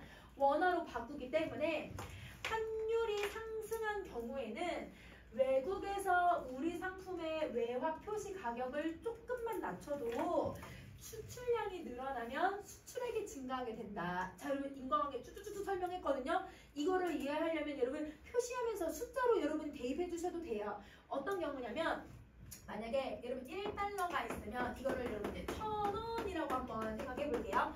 원래 물건은 1달러에 팔던 거를 여러분 우리나라로 갖고 왔을 때 원화로 바꾸면 1000원으로 바꿀 수 있었어. 근데 여러분 환율이 올랐다는 건 그럼 여러분 똑같은 1달러인데 선생님 계산하기 쉽게 만약에 여러분 이렇게 됐다고 생각해보자. 그럼 여러분 똑같은 물건 1달러 팔고 얘들아 나는 얘들아 다시 우리나라로 돌아왔을 때 얘들아 이거 원화로 바꾸면 우리 돈 얼마로 받을 수 있는 거야? 2배나 받을 수 있는 거야. 환율이 상승하면. 이렇게 계산해주면 돼. 그러면 외국에서 우리 상품의 외화 표시 가격을 조금만 낮춰도 그러면 여러분 이때는 수출량이 늘어난다는 하는 건 외국의 기준에서는 여러분 우리가 이렇게 해도 여러분 어떻게 하냐면 원화 표시, 외화 표시를 이거를 0. 만약에 5달러로 해볼게요. 0.5달러로 한번 해볼게요. 계산하기 쉽게. 그러면 외국에서 얘들아 0.5달러 팔면 가격이 얼마나 줄어들었어? 반이나 줄어들었잖아. 물건을 반이나 싸게 팔 수도 있잖아. 그러면 여러분 우리나라는 여러분 그러면 돌아왔을 때 우리는 얼마로 얘들아 바꿀 수 있는 거야? 1000원으로 바꾸는 거야. 그러면 만약에 내가 여기서 0.6달러, 0.7달러로 만약에 물건을 팔았다면 외국의 입장에서는 가격이 싸졌네 이렇게 생각했지만 우리가 돌아왔을 때는 여기 사이의 가격이겠지. 여기 사이의 가격. 그러면 여러분 만약에 1,500원이든 1,700원이 될 수 있는 거야. 그러면 여러분 우리 입장에서는 2,000원은 못 벌더라도 사람들은 싸지면 여러분 당연히 소비가 늘어날 거니까 그럼 여러분 우리는 수출량이 늘어날 수도 있겠다 이렇게 보는 거야. 그래서 여러분 가격을 조금 낮춰도 여러분 수출량이 늘어난다는 건 사실은 소비가 증가하는 거기 때문에 그래서 수출량이 늘어나고 수출액은 증가한다 이렇게 설명을 하는 거예요. 요거를 여러분이 스스로 이해하실 수 있어야 돼요. 알겠죠? 자, 그 다음에 동시에 반대로 수입의 상품의 원화 표시 가격은 상승한대요. 그러면 여러분 봐봐. 똑같은 가격 1달러짜리 물건을 가지고 왔어. 근데 그전에는 우리나라에서는 이제 돈을 원으로 바꿔서 표시를 해서 팔아야 되잖아. 1달러짜리 물건을 갖고 와서 이거 1,000원입니다 라고 팔았는데 환율이 상승하니까 얘들아 1달러짜리 물건을 갖고 오면 우리는 얼마로 표기해서 팔아야 되는 거야? 2,000원이라고 표기하고 팔아야 되는 거야. 그래야 손해가 안 되는 거잖아.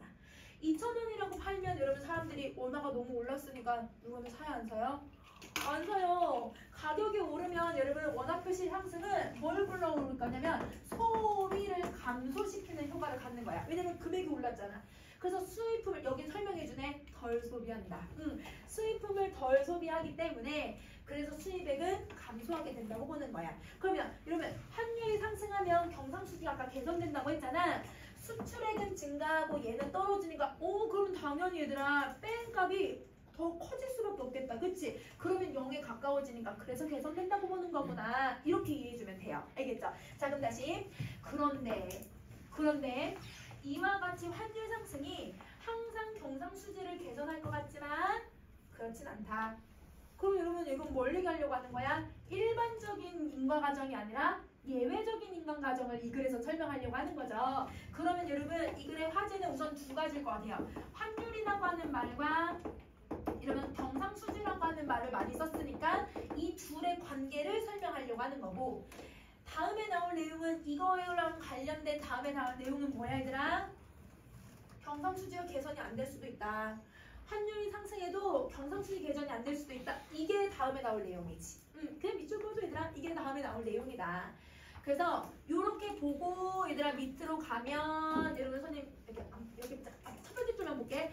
환율이 올라도 상승해도 단기적으로 경상수지가 악화되었다가 점차 개선되는 현상이 있는데 그럼 여러분 환율이 올라도 경상수지가 악화된다라고 하는 건 여러분 예외적인 현상이 예외적인 현상이라는 거네. 예외적인 현상이 나타났다가 다시 개선되는 현상을 그래프로 보면 아래로 악화됐다가 위로 올라간다 이렇게 해서 이걸 J자형 모형이라고 하는데요. 그래서 그거를 J자 커브 현상이라고 한다. 그러면 J자 커브 현상은 여러분 잘 이해해야 돼. 예외 현상이 처음에는 나타나는데 다음에는 여러분 어떤 현상이 일어나는 거야? 다시 원래대로 개선되는 모습을 가져야 돼. 처음에만 예외고 그 다음부터는 일반적인 모습을 갖는 거야. 이걸 여러분 J자 커브 현상이라고 표현을 하는 거야. 그럼 여러분은 여기서 예외도 나오고 일반적인 것도 동시에 얘기해야 되는구나. 이것만 찾아주면 되는 거예요. 알겠죠? 자, 여러분 경제지문 읽을 때 우선 이런 환율에 대한 개념이 나왔을 때는 여러분이 사실 숫자를 쓰는 게 더 이해하기 쉬워 얘들아. 알겠지? 선생님처럼 숫자를 써서 이렇게 되면 이렇게 되는구나. 그냥 말로 설명된 거 이해하기 어렵거든? 그래서 이건 쓰면서 정리해도 상관없다. 그러면 얘도 여러분 문제 풀어올 거야. 어디까지 풀었냐면 8쪽까지. 우리 그냥 10쪽까지. 그래서 여러분 우리 4쪽에서 10쪽까지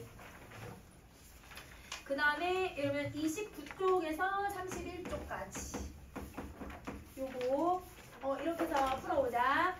그리고 여러분 다음 주는 설날이 있어가지고 그래서 여러분 설날 연휴는 여러분 딱 주말이 껴있어서 그때는 연휴니까 쉬고 그 김에 그냥 여러분 선생님네도 학원 방학을 안 했었거든요. 그래서 학원 방학을 할 거예요. 그래서 15일까지 학원 방학이야. 10일부터 15일까지.